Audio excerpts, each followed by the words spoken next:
کہ جمعے کی دوسری اذان جو ہے نا وہ خطیب کے سامنے کھڑے ہو کے نہیں دینی چاہیے، باہر دروازے پہ دینی چاہیے۔ اعلیٰ حضرت رحمۃ اللہ علیہ نا جبل پور چلے گئے، سفر تھا، وہاں آپ کے 2 خلفاء تھے، باپ بیٹا، مولانا عبدالسلام بھی خلیفہ تھے، مفتی برہان اللہ ان کے بیٹے وہ بھی خلیفہ تھے۔ فاضل بریلوی جب وہاں پہنچے نا، عالم وہ نہیں ہوتا کہ جو بات لچھے دار تقریر کر کے تو گزر جائے، عالم وہ ہوتا ہے جس کو بات کرنی بھی آتی ہو اور ذہن میں اتارنی بھی آتی ہو۔ وہ شخص ہے جو پختہ علم رکھتا ہو، اسے پتا ہو کہ کس حکمت کے ساتھ لوگوں کو بات سمجھانی ہے۔ کلم الناس علی قدر عقولہم، اگرچہ مدرسین کی بھی بڑی بات ہے، لیکن ٹھہر ٹھہر کر طریقے سے پیار سے ہمارے بزرگ سمجھاتے تھے۔ اعلیٰ حضرت سے وہاں کسی نے پوچھا جی جمعے کی دوسری اذان کہاں پڑھنی چاہیے، تو اعلیٰ حضرت فرمانے لگے باہر پڑھنی چاہیے۔ آپ نے وہ فتویٰ دے دیا، وہاں جناب لڑائی شروع ہو گئی۔ وہاں لوگوں نے کہہ دیا جناب ہمارے ہاں 40 سال سے ہو رہی ہے، کسی نے کہا 35 سال سے۔ اعلیٰ حضرت فرمانے لگے دین تجربے سے نہیں آتا، دین علم سے آتا ہے۔ یعنی 40 سال تجربہ ہو گیا تو اس کا مطلب ہے آپ عالم ہو گئے۔ دین کا تعلق تجربے سے و علم سے ہے۔ وہ بحث ہو گئی۔ اعلیٰ حضرت نا انگریز کی عدالت نہیں جاتے تھے، فرماتے تھے عدالت تو وہ ہوتی ہے جہاں عدل ہوتا ہے، آپ اس کو کچہری کہتے تھے، عدالت کہتے ہی نہیں تھے، اور کبھی گئے ہی نہیں تھے۔ انہوں نے مقدمہ کرا دیا اعلیٰ حضرت، پرچہ کٹوا دیا جی مولانا نے فساد کرا دیا۔ اب وہ جج مسلمان تھا، اس نے ریڈ کر لیا، وہ جو نائب قاصد نہیں، وہ ادری جس کو کہتے ہیں آوازیں دیتا ہے، فلاں بن فلاں حاضر ہو، وہ اعلیٰ حضرت کا مرید تھا۔ آپ نے اسے بلا کے نا تو ساری بات سمجھا دی، وہ سمجھ گیا کرنا کیا ہے۔ جب باری آئی نا اعلیٰ حضرت کی تو جج صاحب نے کیس پہلے پڑھ لیا تھا کہ یہ مسئلہ ہے، مولانا کہتے ہیں اذان باہر پڑھو، تو کچھ لوگ کہتے ہیں سامنے پڑھنی چاہیے۔ اس نے کہا بھی بلاؤ مولانا رضا علی خان ولد نقی علی خان۔ وہ کہنے لگا کھڑا ہو کے نا جج کے سامنے، کانوں میں دونوں بالکل جج کے آواز دینی تھی نا باہر جا کے، تو جج صاحب کے سامنے جج صاحب کی طرف منہ کر کے کہنے لگا مولانا رضا علی خان ولد نقی علی خان حاضر ہو، اور جج کہنے لگا بیوقوف باہر جا کے کہنے لگے یہی تو میرے پیر کہتے ہیں، یہی تو وہ فرماتے ہیں کہ خطیب تو آیا بیٹھا جمعہ پڑھانے، وہ تو آیا ہوا ہے، باہر جا کے کہے جو نہیں آئے انہیں بھی پتہ چل جائے کہ جمعہ پڑھنا ہے، یہی تو وہ کہتے ہیں۔ وہ جج کہنے لگا مولانا کو آنے کی ضرورت نہیں، وہ جو بھی کہہ رہے ہیں ٹھیک ہی کہہ رہے ہیں، وہ ٹھیک کہہ رہے ہیں جو بھی کہہ رہے ہیں۔ انہوں نے فکری طور پر لوگوں کی تربیت کی، انہیں بات سمجھائیں۔ ایک مولانا نے کہہ دیا کہ نبی پاک صلی اللہ علیہ وسلم کو تو غیب کا علم ہی نہیں، تو اعلیٰ حضرت فرمانے لگے تو بتا اگر نہ ہو حضور کو غیب کا علم تو تیرا کیا فائدہ ہے؟ سوچنے کی بات ہے نا بھائی، کوئی اختلاف نہیں، لیکن کسی کا کیا نقصان ہے اگر اللہ اپنے نبی کو غیب کے خزانوں کی چابیاں دے؟ ہے کسی کا نقصان؟ عجیب فلسفہ ہے نا۔ میں سفر کرتے رہتا ہوں تو بچے میپ لگا لیتے ہیں، اس کو غیب ہے کدھر جانا کدھر نہیں جانا، لے جاتا ہے کہ نہیں، لیفٹ ہو جاؤ رائٹ ہو جاؤ، کس نے بتایا اسے؟ اس کی بات ماننا اسلام کے کفر۔ اللہ اکبر، الجھ گئی نا بات۔ پھر وہ بتاتا ہے کہ آپ 5 گھنٹے 4 منٹ میں فلاں جگہ پہنچ جائیں گے، تو اتنی دیر میں بندہ پہنچ جاتا ہے این ٹائم پہ، تو یہ بات ماننا اسلام کے کفر۔ لیکن مجھے افسوس اس بات کا ہے کہ ڈاکٹر کا الٹرا ساؤنڈ ماننے والے، میپ کی باتیں ماننے والے، کل اتنے بجے بارش ہو جائے گی یہ ماننے والے، اگر کہا جائے کہ رسول پاک نے یہ غیب کی خبر دی ہے تو لوگ اڑ جاتے ہیں۔ اعلیٰ حضرت فرماتے ہیں یوں نہ کرو جسے کوئی سائنسدان پڑھائے، اگر وہ بہت ساری باتیں بتا سکتا ہے تو جسے رب رحمان پڑھائے۔ الرحمن علم القرآن خلق الانسان۔ میں تم بات ہی نہیں مانتے؟ فاضل بریلوی نے الدولت المکیہ پوری کتاب لکھی ہے، اور فرماتے ہیں اللہ نے سب سے زیادہ غیب کی خزانوں کی چابیاں اپنے نبی کو عطا فرمائی ہے۔ تو آپ نے ہر محاذ پر حضور کی شانیں بیان فرمائی، نبی پاک کی عظمتوں کے تذکرے کیے۔ آپ نے فرمایا کہ اولیاء اللہ، صوفیاء، بزرگ، ان پر تنقید نہ کرو۔ ہمارا نا آج مزاج بن گیا ہے، میں اکثر کہتا ہوں کہ لوگوں کا ذائقہ خراب ہو گیا ہے۔ یہ جو لوگ کہتے ہیں نماز میں دل نہیں لگتا، محفل میں سرور نہیں آتا، ہم جب اینک تنقید کی لگا کے جاتے ہیں تو کیسے مزہ آئے گا جب ہم سامنے والے کو اچھا ہی نہیں سمجھ رہے؟ سب سے اچھے ہم خود ہیں۔ میں اکثر کہا کرتا ہوں کہ جب تک ہم تھوڑا سا نیچے بیٹھ کے اوپر نہیں نہ دیکھتے، بندے ہمیں بڑے نظر نہیں آئیں گے، چھوٹے چھوٹے نظر آئیں گے۔ ہم ہمیشہ اوپر کھڑے ہو کے نیچے دیکھتے۔ مہربانی فرمائیں۔ بڑی شاندار بات لکھی اعلیٰ حضرت بریلوی نے ملفوظات شریف میں۔ آپ فرماتے ہیں 2 بڑے زبردست قاری تھے، تلفظ اچھا ہی ہونا چاہیے، لیکن اس کا یہ مطلب نہیں کہ پھر آپ سب پہ تنقید ہی کرتے رہیں۔ اعلیٰ حضرت فرماتے 2 قاریوں نے نا ایک بزرگ کے پیچھے نماز پڑھی، تو ان کے نا کچھ قواعد مستحب، کچھ قواعد ٹھیک نہیں تھے، تو کہنے لگے شہرت تو بڑی سنی تھی پر بابے کو تو قرآن بھی صحیح نہیں پڑھنا آتا. یہ اعلیٰ حضرت نے لکھا ہے. چھوڑو جو یہ بھی کو بلی ہے. فرماتے ہیں بس مستحب قواعد ٹھیک نہیں تھے, جو چیزیں ضروری ہیں وہ ٹھیک پڑھتے تھے بابا جی. اب ان دونوں نے تنقید کی دل میں اور باہر نکل ایک دوسرے سے کہنے لگے یار کتنا سوچ کے آئے تھے پر یہ تو قرآن پاک بھی ٹھیک نہیں پڑھتے. اب موسم تھا تھوڑا سا ایسے ہی معتدل موسم تھا, نہ زیادہ گرمی تھی نہ زیادہ سردی تھی. قریب ایک جھیل تھی. کپڑے اتارے, تہمتیں باندھی اور جھیل میں گھس گئے نہانے کے لیے. ایک شیر آیا تو کپڑے اٹھا کے لے گیا. اب بندہ پانی میں کتنی کو دیر رہ سکتا ہے؟ موسم بھی معتدل تھا, بڑی گرمی بھی بندہ زیادہ نہیں رہ سکتا. ٹھٹھرنے لگے, پریشان ہو گئے, کانپنے لگے, جائیں تو کدھر جائیں, بڑے پریشان. اب شیر بیٹھا ہے سامنے اور پہاڑی کے اوپر وہ بیٹھا کپڑے لے کے. اعلیٰ حضرت فاضل بریلوی رحمۃ اللہ تعالیٰ علیہ فرماتے ہیں کسی نے جا کے بزرگوں کو بتایا کہ وہ آپ کے مہمانوں کے کپڑے لے گیا شیر. تو ٹھٹھر رہے. وہ بزرگ آئے اور آ کے نا تو شیر کو آواز دی, اللہ ہر مشکل دی کنجی یارو ہاتھ مرداں دے آئی. شیر کو آواز دی, کہنے لگے ادھر آئے نا. وہ آیا تو تھپکی دی. فاضل بریلوی نے حقوق والدین پہ لکھا, حقوق اولاد پہ لکھا, استاد کے حقوق پہ لکھا, شاگرد کے حقوق پہ لکھا. اعلیٰ حضرت نے پڑوسیوں کے حقوق پہ لکھا. فاضل بریلوی رحمۃ اللہ نے پیر اور مرید کے حقوق پہ لکھا. اعلیٰ حضرت نے شرطیں بیان کی مرید کس کا ہونا ہے, شرائط. فرمایا سب سے پہلے 4 شرطیں دیکھو پھر بیعت کرنا. پہلی بات یہ کہ وہ بندہ اتنا عالم ہے کہ ضرورت کے مسئلے بتا سکے, جاہل کی بیعت جائز نہیں. اور دوسرے نمبر پہ فرمایا یہ بھی دیکھو کہ اعلانیہ گناہ تو نہیں کرتا, ظاہری طور پر شریعت کا پابند ہے. تیسرے نمبر پر یہ دیکھو اس کا سلسلہ متصل ہے, باقاعدہ کسی سے مرید ہوا ہے, سلسلہ اوپر تک صحیح چل رہا ہے. اور فرمایا چوتھا یہ ضرور یاد رکھنا کہ خلیفہ مجاز ہو, کسی شیخ کامل نے اسے اجازت بھی اپنی مرضی سے نہ بن کے بیٹھ گیا ہو کہ مجھے تویز مل گئے ہیں, یہ نہ ہو. فرمایا ان چیزوں کو دیکھو اور پھر پوری پابندیاں لگائیں. کسی نے پوچھا پیر اور مریدنی کا پردہ ہے؟ تو اعلیٰ حضرت فرمانے لگے نبی پاک کی جو بیویاں ہیں نا وہ مومنوں کی مائیں ہیں, ان کو قرآن نے مائیں کہا ہے. تو اگر اس ماں کا بیٹے سے پردہ ہے تو پھر مریدنی کا پیر سے پردہ کیوں نہیں؟ فرمایا واجب ہے مریدنی کے لیے پیر سے پردہ کرنا, واجب ہے. آپ کو ایک بزرگ تھے, انہوں نے اپنے ہاں جلسے پہ بلایا. جب آپ پہنچے تو وہ عورتوں کو ننگے منہ تعویذ دے رہے تھے. آپ نے دور سے دیکھا تو واپس آ گئے. وہ دوڑے پیچھے, کہنے لگے مولانا کچھ تو خیال کریں, لوگ کیا سوچیں گے, ایسے چلے گئے. تو آپ فرمانے لگے شاہ جی آپ نبی پاک کی شریعت کا خیال نہ کریں تو میں آپ کا خیال کروں؟ شریعت اسلامیہ کا خیال نہیں کر رہے, بے پردہ عورتوں میں بیٹھے ہو. وہ کہنے لگے میں توبہ کرتا ہوں, آج کے بعد نہیں کروں گا. فرمایا پھر ہاتھ بڑھائیے, پھر میں آپ کے ہاتھوں کے بوسے لیتا ہوں. اس لیے کہ اگر آپ مان گئے ہیں تو پھر ہمارا اختلاف نہیں. ساری زندگی دین کی پہرے داری کی.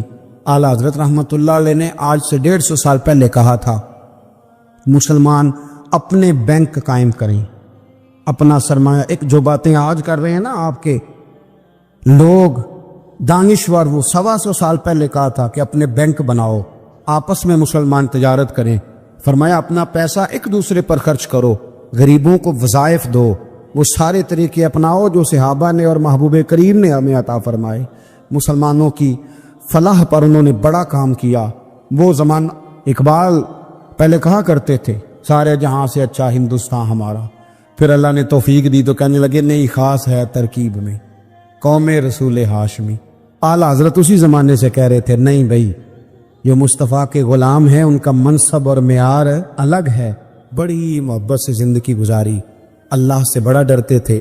سید ایوب علی رضوی صاحب آپ کے خلیفہ ہیں. وہ کہتے ہیں ایک چھوٹا سا بچہ صبح صبح آ گیا, کہنے لگا حضور آپ کی کل دعوت کرنی آ جائیں گے؟ آپ نے فرمایا آ جاؤں گا. کہنے لگا میں یتیم ہوں, باپ میرا فوت ہو گیا اور میرا بڑے دل کرتا ہے آپ سے محبت ہو گئی. فرمایا کب آؤں؟ اس نے کہا کل آ جانا. کیا کھلاؤ گے؟ تو چنے کی دال اس نے جھولی میں ڈالی. کہنے لگا حضور میں لے آیا اور رات کو بھگاؤں گا, کل آپ کو کھلاؤں گا. آپ بیمار رہتے تھے, دوپہر کو سوجی کے بسکٹ کھایا کرتے تھے. سید صاحب کہتے ہیں جب وہ جانے لگا تو اعلیٰ حضرت فرمانے لگے اگر اجازت دو تو ایک بندہ ساتھ لے آؤں. کہنے لگا لے آؤ. فرماتے ہیں اس کے گھر گئے تو اندر بیٹھنے کی جگہ بھی نہیں تھی. 1000 کتاب کے مصنف, لاکھوں کروڑوں مریدوں کے پیر, امت مسلمہ کتنے بڑے لیڈر. کہتے ہیں اس نے نا باہر گلی کے باہر دروازے کے باہر چٹائی بچھا دی. کہنے لگا حضور اندر جگہ نہیں ہے. میری اماں ہیں اور آپ عورتوں سے بڑا پردہ کرتے ہیں. اعلیٰ حضرت باہر بیٹھ گئے زمین پہ. اس کو کہتے ہیں لاجپال پیر. باہر بیٹھ گئے. وہ چنے کی دال لایا اور باجرے کی موٹی روٹیاں. آپ کو تکلیف رہتی تھی پیٹ میں, آپ وہ چیزیں استعمال نہیں کرتے تھے, پر 1.5 روٹی کھائی. کھانے کے بعد کا جائیں کرنے لگا, نہیں میری اماں آگ جلا رہی ہے, چائے پی کے جانا. وہ چائے آئی. جو بندہ سڑک سے گزرتا, حضور یہاں بیٹھنے فرمایا جاؤ کام کرو, دعوت ہماری ہے تمہاری نہیں, جاؤ اپنا کام کرو. وہاں بیٹھ کے کھانا کھایا. جب واپس نکلے تو اس بچے نے اجازت دی جائیے. واپس آئے تو کچھ چہرے پہ کمزوری کے آثار تھے, کچھ تکلیف پیٹ میں شروع ہو گئی. سید صاحب کہنے لگے حضور آپ نے کیا کیا, بیمار ہو جائیں گے. فرمانے لگے ایوب علی یار بیماری تو ٹھیک ہو جائے گی, پر تو نے دیکھا نہیں یتیم کا دل کتنا راضی ہو گیا ہے, کتنا راضی ہو گیا اس کا دل. دنیا میں کیوں نہ نبی پاک کی غلامی میں آ جائیں.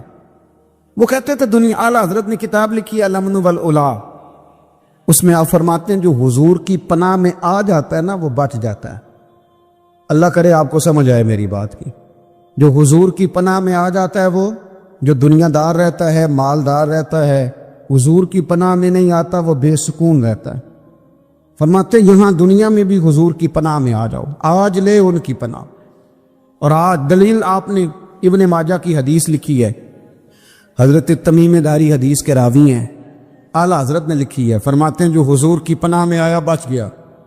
دلیل دیتے ہیں, فرمایا انسان تو انسان, جانور بھی آتے تھے تو بچ جاتے تھے. حضرت تمیم داری رضی اللہ تعالیٰ عنہ فرماتے ہیں کہ ہم کھڑے تھے, ایک اونٹ دوڑتا ہوا آیا. نبی کریم صلی اللہ علیہ وسلم کے پہلے اس نے قدموں پہ سجدے کیے. صحابہ کہنے لگے حضور ہمیں بھی اجازت دیں. فرمایا وہ تو بے زبان ہے, اسے تو پتہ کوئی نہیں, پیش نظر ہے وہ نو بہار, سجدے کو دل ہے بے قرار, روکیے سر کو روکیے یہی تو امتحان ہے. فرمایا اسے کیا پتا, تم تو مکلف ہو شریعت کے, تمہیں اجازت نہیں ہے. اور اعلیٰ حضرت نے 2 ٹوک لکھا ہے. فرمایا سوائے خدا کے کسی کو تعظیمی سجدہ بھی حرام ہے. یہ نوٹ کر لیں میری بات. اور اعلیٰ حضرت نے فتاوی رضویہ میں لکھا ہے کسی قبر پہ جاؤ تو 4 ہاتھ دور کھڑے رہو. اللہ کرے آپ کو سمجھ آئے. کتنے ہاتھ؟ 4 ہاتھ دور کھڑے رہو, سورۃ فاتحہ پڑھو, درود شریف پڑھو, جس قبر پہ گئے ہو ان کی روح کو اصال ثواب کر, ان کے وسیلے سے دعا مانگو. اعلیٰ حضرت فرماتے ہیں قبر کو سجدہ بالاتفاق حرام ہے, طواف قبر کا کرنا بالاتفاق حرام ہے. بوسہ لینے میں اختلاف ہے کہ جائز ہے کہ ناجائز ہے, لیکن بوسے سے بھی چونکہ شک پڑتا ہے تو فرماتے ہیں احمد رضا کی رائے یہ ہے کہ بوسہ لینے سے بھی بچا جائے. وہ آ گیا تو اس سے اگلی باتیں کرتا, بس خاموش رہ, باادب رہ اور پیچھے رہ. تو حضرت تمیم داری کہتے ہیں یہ حدیث اعلیٰ حضرت نے لکھی ہے الامن والاولا میں. فرماتے ہیں کہ اونٹ نے پہلے سجدہ کیا, قدم چومے, پھر اس نے حضور کے کان میں کوئی بات کہی. روزے دے دوالے نے غلاماں دیاں ٹولیاں, ایک پیا سن دے کروڑاں دیاں بولیاں.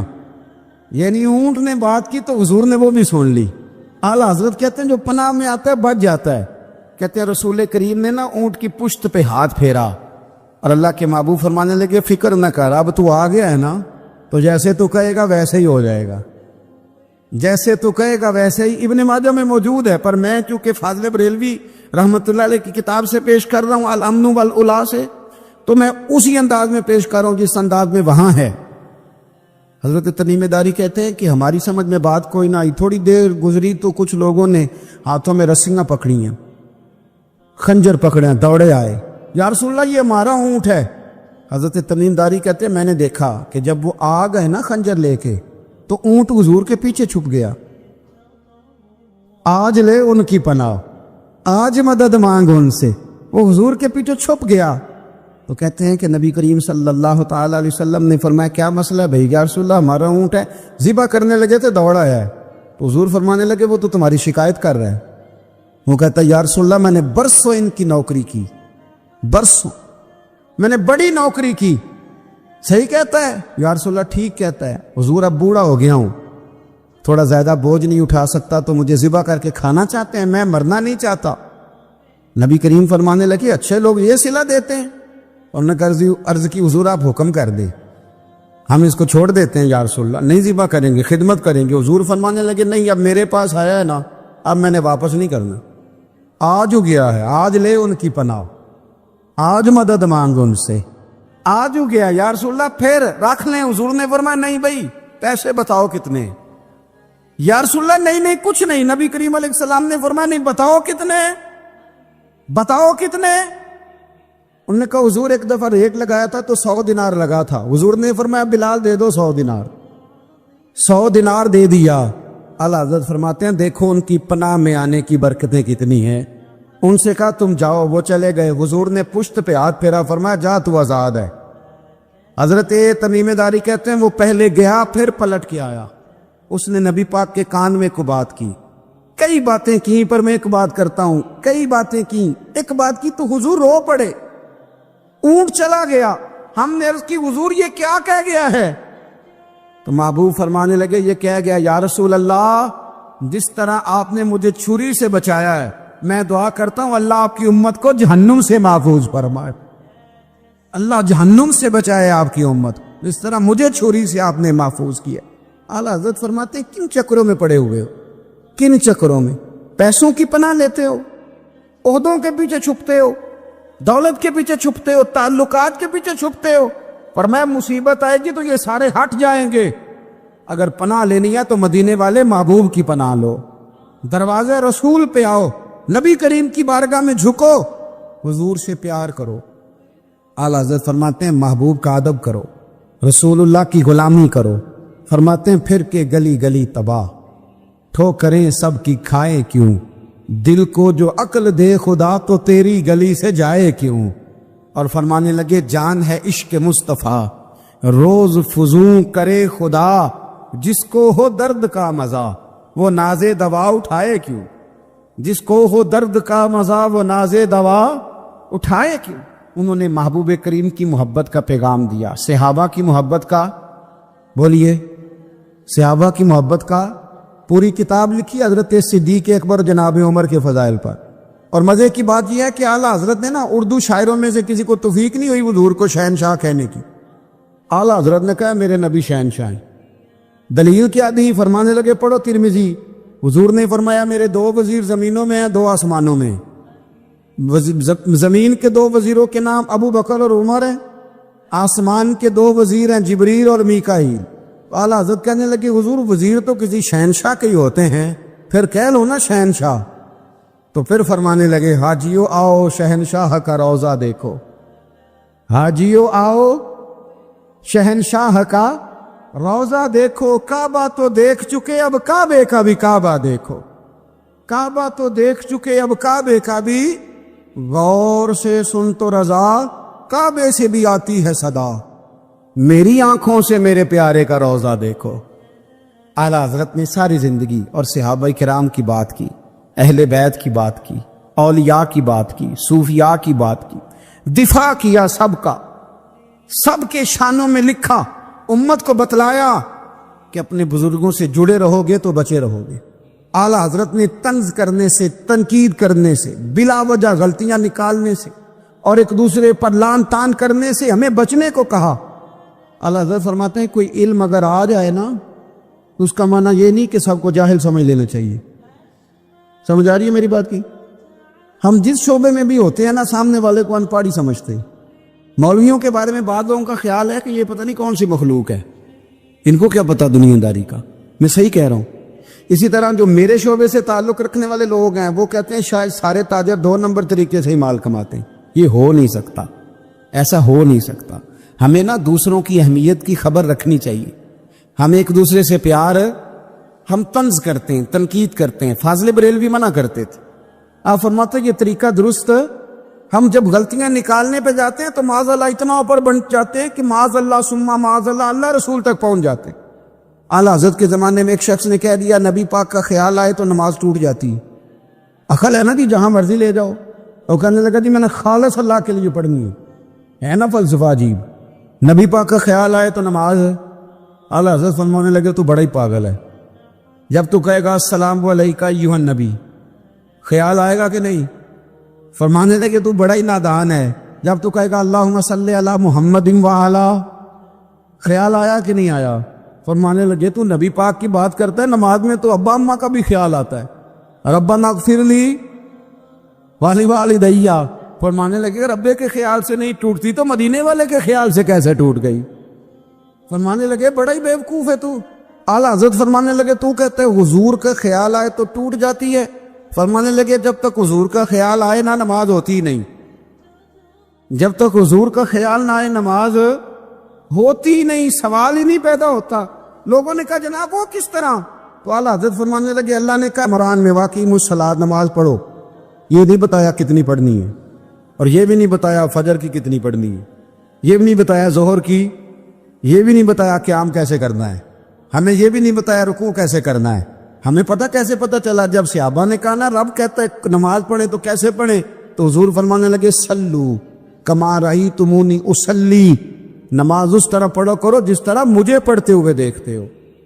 تو کہا یہ تو کیسی عجیب بات کر رہا ہے کہ نبی کریم صلی اللہ علیہ وسلم کا خیال آئے۔ اور پھر بڑی مزیدار بات، ایک شخص نے اعلیٰ حضرت سے آ کے نا اس زمانے میں نا ایک آریہ مذہب ہوتا تھا، اب اللہ کا شکر ہے وہ کوئی نہیں، اب ویسے جو بڑے نئے نئے مذہب نکل آئے ہیں، جو آدمی جتنا پڑھ جاتا ہے معاذ اللہ وہ ایک نئی بات ہی شروع کر دیتا ہے، اور جو انوکھی بات کرے اس کے پیچھے رش بھی زیادہ ہو جاتا ہے، سٹائل ذرا ہٹ کے ہو نا جی تو ذرا ماحول جلدی بن جاتا ہے۔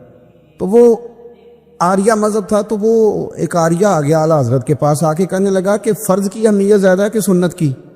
تو اعلیٰ حضرت فرمانے لگے بھئی اہمیت تو فرض کی زیادہ ہے۔ تو کہنے لگے آپ کا وضو تو پھر سنت سے شروع ہوتا ہے، وضو میں پہلا فرض ہے منہ دھونا، اور آپ سب سے پہلے ہاتھ دھوتے ہیں، یہ بھی سنت، ناک میں پانی ڈالنا یہ بھی، کلی کرنا یہ بھی۔ میری بات کی سمجھ آ رہی ہے؟ اس نے کہا یہ آپ عجیب لوگ ہیں، فرض اگر بڑا ہے تو پہلے فرض ہونا چاہیے تھا۔ سمجھ آ رہی ہے میری بات کی؟ لوگ دین پر بڑے بڑے مختلف اعتراضات کرتے ہیں نا، اس نے کہا جی پہلے ہونا چاہیے تھا فرض، تو منہ دھونا فرض ہے، آپ نے گھٹنوں تک ہاتھ دھوئے، اب یہ جو آپ نے ہاتھ دھو یہ بھی سنت، کلی کری تو وہ بھی سنت، ناک میں پانی ڈالا تو وہ بھی سنت، تو آپ تو چوتھے نمبر پہ فرض ادا کر رہے۔ تو اعلیٰ حضرت فرمانے لگے تم اصل میں محبوب کا غلام نہیں نا، ہاں تجھے کیا بتاؤ یہ بات کیا ہے، تو بیٹھ جا ہم سے سن، ہم تجھے بتاتے ہیں۔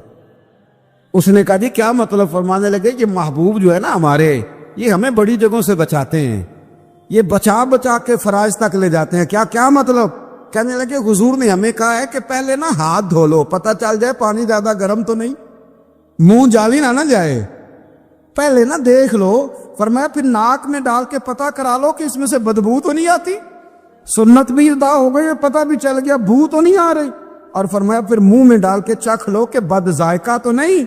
اب یہ 3 سنتیں ادا کر کے تم فرض ادا کرو گے تو اللہ بھی راضی ہوگا، اللہ کے رسول بھی راضی ہوں گے۔ نبی کریم علیہ السلام کے صحابی حضرت ابو ہریرہ رضی اللہ تعالیٰ عنہ فرماتے ہیں کہ حضور سید عالم علیہ الصلوۃ والسلام کے پاس میں بیٹھا تھا تو چند نوجوان حضور کے پاس بیٹھے تھے، جہاں ہم بیٹھے تھے وہاں جگہ کچھ تنگ تھی۔ ایک بزرگ آ گئے سفید داڑھی والے، انہوں نے سلام لی، نبی پاک علیہ السلام نے سلام کا جواب دیا تو حضور نے نوجوانوں پہ 2-3 دفعہ نظر ڈالی، وہ بیٹھے رہے، ان کو جگہ نہیں دی، تھوڑے سمٹے نہیں۔ تو کہتے ہیں رسول پاک علیہ الصلوۃ والسلام نے بات کی تو میں کانپنے لگا۔ اللہ کے حبیب نے فرمایا من لم یرحم صغیرنا ولم یعکر کبیرنا فلیس منا، فرمایا جس کو چھوٹے پہ شفقت نہیں کرنی آتی اور جس کو بڑے کی عزت نہیں کرنی آتی اس کا تو ہم سے تعلق ہی کوئی نہیں، فلیس منا، وہ ہم میں سے۔ فرمایا وہ آئے تم نے جگہ ہی نہیں دی، سفید داڑھی والے شخص کا اکرام نہیں کیا، اس کو تم نے جگہ ہی نہیں دی۔ اور ہم لوگ یہ سمجھتے ہیں، یہ نوجوان یہ سمجھتے ہیں کہ ہم نے کون سا بوڑھے ہونا ہے، ہم نے کون سا بوڑھے ہونا، ہم نے تو سدا جوان ہی رہنا ہے۔ ایک کلرک نے نا ایک دفعہ کسی بہت بڑے رائٹر کو کہہ کے اپنے نام سمیت، اس نے کہا تھا میرا نام، ایڈریس، فون نمبر سمیت یہ بات اپنے کالم میں درج کر دو۔ اس نے کہا کہ میں کلرک تھا، تنخواہیں وغیرہ دیتا تھا کسی بینک میں یا کسی ایسے ادارے میں ملازم تھا جہاں میں وہ چیزیں دیا کرتا۔ تو کہتے ہیں کہ میں وہاں یہ کام کرتا تھا تو بوڑھے لوگ، آپ کو پتہ ضعیف لوگ آتے ہیں بیچارے پینشن لینے، کسی بچے کی منت کرتے ہیں، وہ لے کے جاتا ہے، بابا جی کو یہ بھی نہیں پتہ انگوٹھا کہاں لگانا، فارم کیسے فل کرنا ہے۔ تو یہ سرکاری عہدوں پہ بیٹھے لوگ معاذ اللہ تنگ ہوتے ہیں اور کئی دفعہ غلط جملے استعمال کرتے ہیں۔ تو کہا کرتا تھا کہ میں بڑا سخت رویہ رکھتا تھا، اب میری بھی پینشن ہو گئی ہے، اور اب جب میں خود لینے جاتا ہوں نا تو کہتے جتنے دھکے میں یہ تھے اس سے 11 گنا کھا چکا ہوں، پر معافی کوئی نہیں مل رہی۔ تو لوگوں کو یہ میرا نام لے کے ایڈریس سمیت بتا دیں کہ اگر اپنا بڑھاپا سیو کرنا چاہتے ہیں تو اپنی جوانی محتاط کریں، اگر اپنا بڑھاپا سیف کرنا چاہتے ہیں تو اپنی جوانی، اور بڑھاپے میں باتیں برداشت ہوتی، جوانی میں برداشت ہوتی ہیں، بڑھاپے میں تو لفظ صحیح بھی نہیں جاتے، آنسو خود بخود نکل جاتے ہیں جب بچہ بات کرتا ہے۔ سنو یہ نوجوان یہ حدیث یاد کر لیں، یہ طبرانی میں موجود ہے، میرے نبی کریم علیہ الصلوۃ والسلام نے فرمایا یہ حدیث یاد کر لینی ہے۔ پڑھیے درود صلی اللہ ہو، پھر کہیے صلی اللہ ہو، چلے تیسری دفعہ بھی پڑھ لے صلی اللہ ہو۔ رسول پاک علیہ الصلوۃ والسلام نے فرمایا جو شخص اپنی جوانی میں کسی بوڑھے کی عزت کرے گا، جب وہ بوڑھا ہوگا تو اللہ اسے کئی گنا بڑھ کے اس کی عزت کرائے گا، اس کی کی گئی عزت سے کئی گنا بڑھ کے رب پھر اس کی عزت کرائے گا۔ نوجوان اکرام کرنا سیکھیں، بزرگوں کا احترام کریں اپنے بڑوں کے ساتھ، اور بڑوں میں جتنے بھی صاحب فضیلت بڑے ہیں، آپ کا جو استاد ہے وہ آپ کے لیے بڑا قابل احترام ہے، بڑا قابل احترام ہے۔ میں ماسٹر کی ڈگری لینے کے بعد اب بھی کبھی گاؤں میں اپنی پرائمری کے ٹیچروں کو دیکھتا ہوں، اب بھی تو احساس پیدا ہوتا ہے کہ یہ اگر ہمیں وہ الف با تا سا نہ پڑھاتے، شروع کی کتابیں یہ المدہ عام نہ پڑھاتے تو پھر اس سے آگے بھی ہمیں پڑھنا نہ آتا۔ اور اگر آپ کو اللہ تعالیٰ سمجھ دے نا، توفیق دے، تو یہ سمجھے کہ جو چھوٹا استاد ہوتا ہے اس کی محنت زیادہ ہوتی ہے۔ ہاں یونیورسٹی والے جو ٹیچر ہیں وہ تو لیکچر دے کے چلے جاتے ہیں، تو وہ جس نے رٹا لگایا نا پہاڑے یاد کرانے کا، وہ جس نے آپ کو املا لکھنی سکھائی ہے نا، اس کی محنت، اگرچہ اس کی تعلیم میٹرک پی ٹی سی ہے، اگرچہ اب آپ اس سے کئی گنا زیادہ تعلیم حاصل کر گئے، لیکن اصل مشقت اس قاری صاحب کی ہے جس قاری نے آپ کو قاعدہ پڑھایا ہے، جس نے تلفظ ٹھیک کرایا ہے۔ ابتدائی کتابوں کے اساتذہ کی مشقت زیادہ ہوتی ہے، بڑے لوگ تو لیکچر دے کے چلے جاتے ہیں۔ تو بھائی ادب کرنا سیکھے۔ میرے رسول پاک صلی اللہ علیہ وسلم نے ارشاد فرمایا، حضور فرمانے لگے ایک تیرا باپ وہ ہے جس کی صلب سے تو پیدا ہوا، اور ایک تیرا باپ وہ ہے جس نے اپنی بیٹی دے کے تجھے بیٹا بنایا، اور فرمایا ایک تیرا باپ وہ ہے جس نے تجھے تعلیم دی۔ وہ تیرا باپ ہے، اس کا اکرام کر، اس کا ادب۔ اور حضرت مولا علی شیر خدا نے تو شیروں جیسی بات ہی کر دی۔ بڑے لوگ بڑی بڑی باتیں، اتنی بڑی بات اس موضوع پر میں نے تلاش کیا ہے، میں نے بڑے لوگوں کو پڑھا ہے اس عنوان پر، لیکن اتنی بڑی بات کہیں نہیں ملی۔ حضرت علی المرتضیٰ رضی اللہ تعالیٰ عنہ فرمانے لگے جس نے مجھے ایک حرف سکھایا ہے وہ میرا استاد ہے، اگر وہ چاہے تو مدینے کے چوک میں کھڑا کر کے مجھے بیچ دے، میں اس کے ہاتھوں بکنے کو بھی تیار ہوں۔ وہ جس نے مجھے ایک حرف، اساتذہ کا احترام نہیں، اساتذہ پریشان، استاد تو بیچارہ روز کٹہرے میں کھڑا ہے، روز کٹہرے میں، روز لوگ اس کو کہتے ہیں کہ جناب آپ نے یہ بات کیسے کر دی، آپ کی جرت کیسے ہوئی۔ اور جو لوگ، میں ایک کالج میں تھا چند دن پہلے، تو وہاں میرے جاتے ایک جھگڑا شروع تھا کہ جناب ہم کب سے آئے بیٹھے ہیں، تو ٹیچر کہتی ہے کہ یہ پیریڈ ختم ہوتا ہے تو پھر چھٹی لینی ہے،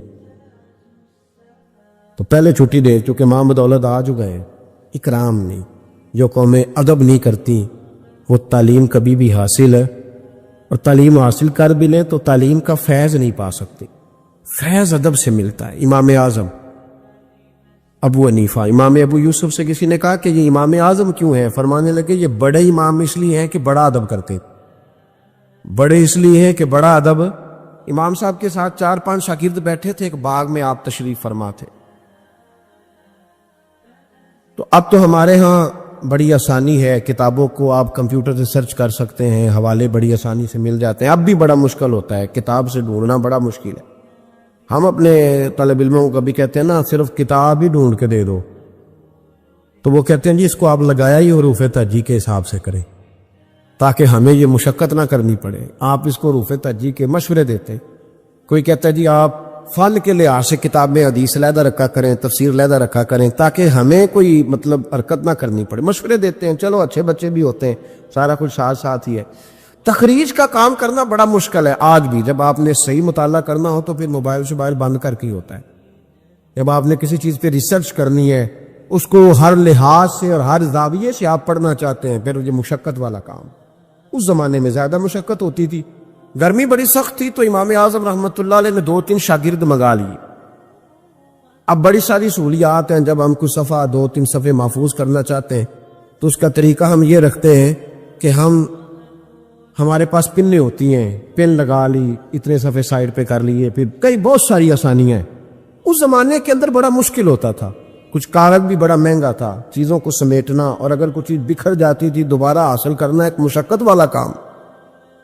تو امام صاحب رحمۃ اللہ علیہ باغ میں بیٹھے تھے، کچھ حدیثوں پر کام ہو رہا تھا، ان کی جو روایات تھیں اس کے راوی جو تھے وہ مرتب کیے جا رہے تھے، چیزوں پر فقہ کے اصول بنائے جا رہے تھے، شاید 2 4 5 شاگرد بھی بیٹھے تھے، باغ کے ساتھ کچھ بچے کھیل رہے تھے، تو گیند گری ایک بچے کی۔ تو آپ کو پتہ ہے کہ ایک بچے کی ویسے ڈیوٹی لگائی جاتی ہے گیند ہی پکڑنے کی، کھڑا کرتے ہیں نا نہیں پیچھے اس کو کہ تو نے صرف گیند ہی پکڑنی ہے۔ مجھے تو کوئی دلچسپی نہیں میچ سے، لہٰذا مجھے زیادہ نام وام نہیں آتے کہ اس کو کیا کہتے ہیں، تو اس کو کھڑا کیا تھا انہوں نے پیچھے۔ وہ گیند اچانک آ گئی نا جب باغ میں، تو بچہ دوڑا آیا، 12 14 سال کا بچہ جب وہ آیا نا باغ میں، تو امام صاحب نے آؤ دیکھا نہ تاؤ دیکھا، امام صاحب جھٹ سے اٹھ کے کھڑے ہو گئے، اور جب کھڑے ہوئے تو وہ کاغذ جو تھے وہ سارے بکھر گئے۔ اب امام صاحب کھڑے ہوئے تو شاگردوں کو بھی کھڑا ہونا تھا، وہ بھی سارے کھڑے ہو گئے، ان کا بھی سارا سامان بکھر گیا، ٹوٹ گیا، دائیں بائیں چیزیں ہو گئیں، بچہ چلا گیا، امام صاحب بیٹھ گئے، شاگرد بڑے ادب والے تو انہوں نے پوچھا بھی نہیں کیا معاملہ ہے۔ اب نئے سرے سے ساری ترتیب دوبارہ سے لگائی گئی، تھوڑی دیر گزری تو بچہ پھر باغ میں آ گیا، امام صاحب پھر اٹھ کے کھڑے ہو گئے، پھر ساری چیزیں بکھر گئی، تیسری دفعہ وہ پھر آ گیا، اب پتہ نہیں وہ کتنی دفعہ آئے گا، بار بار شاگردوں کو بھی اٹھنا پڑتا، وہ کاغذات سارے بکھر جاتے۔ بالآخر ایک شاگرد بول پڑے، کہنے لگے حضور یہ تو بچہ ہے کہ 100 دفعہ آئے گا۔ تو امام صاحب نے برجستہ جواب دیا، فرمایا اگر یہ 100 دفعہ آیا نا تو ابو حنیفہ 100 دفعہ اٹھ کے کھڑا ہوگا، میں کھڑا ہوں گا، تمہیں تو نہیں نا پابند کر رہا۔ کہ حضور ماجرا کیا ہے، کون ہے یہ بچہ؟ تو امام صاحب فرمانے لگے یہ میرے استاد کا پوتا ہے، یہ میرے شیخ کا پوتا ہے، میرے مرشد کا پوتا ہے، اصلہ نال جے نیکی کریے تو نسلاں تاک نہیں بھول دے، ہاں بے اصلہ نال نیکی کریے تو پھل کنڈیاں نال تول دے، یہ میرے حضرت کا پوتا ہے، اس گھر سے میں نے پھیل لیا ہے۔ فرمایا میں نے نمک کھایا ہے، یہ کیسے ہو سکتا ہے کہ یہ آئے اور میں اٹھ کے کھڑا نہ ہوں، یہ 1000 دفعہ بھی آئے تو میں کھڑا ہوں گا۔ تو امام ابو یوسف فرماتے تھے اس دن مجھے سمجھ آئی کہ یہ جو امام صرف امام نہیں، امام اعظم ہے نا، یہ بڑے اس لیے ہے کہ انہوں نے ادب بڑے بڑے کیے ہیں، انہوں نے اکرام بڑے بڑے کیے۔ ہمارے ہاں تو اب اتنی پریشانی والا معاملہ، اتنی پریشانی والا سوچ نہیں سکتے، بالخصوص وہ لوگ جن کا بڑا ملت میں اکرام ہونا چاہیے تھا، بڑا اکرام۔ مجھے صحیح بتائیں کہ ایک مستند قرآن و سنت جاننے والا عالم کسی ولیمے میں جائے اور ساتھ ہی اب میں لے جائے تو قدر کس کی زیادہ ہو رہی ہوتی ہے، ہونی کس کی چاہیے؟ یہ تکلیف والا معاملہ ہے، تکلیف والا۔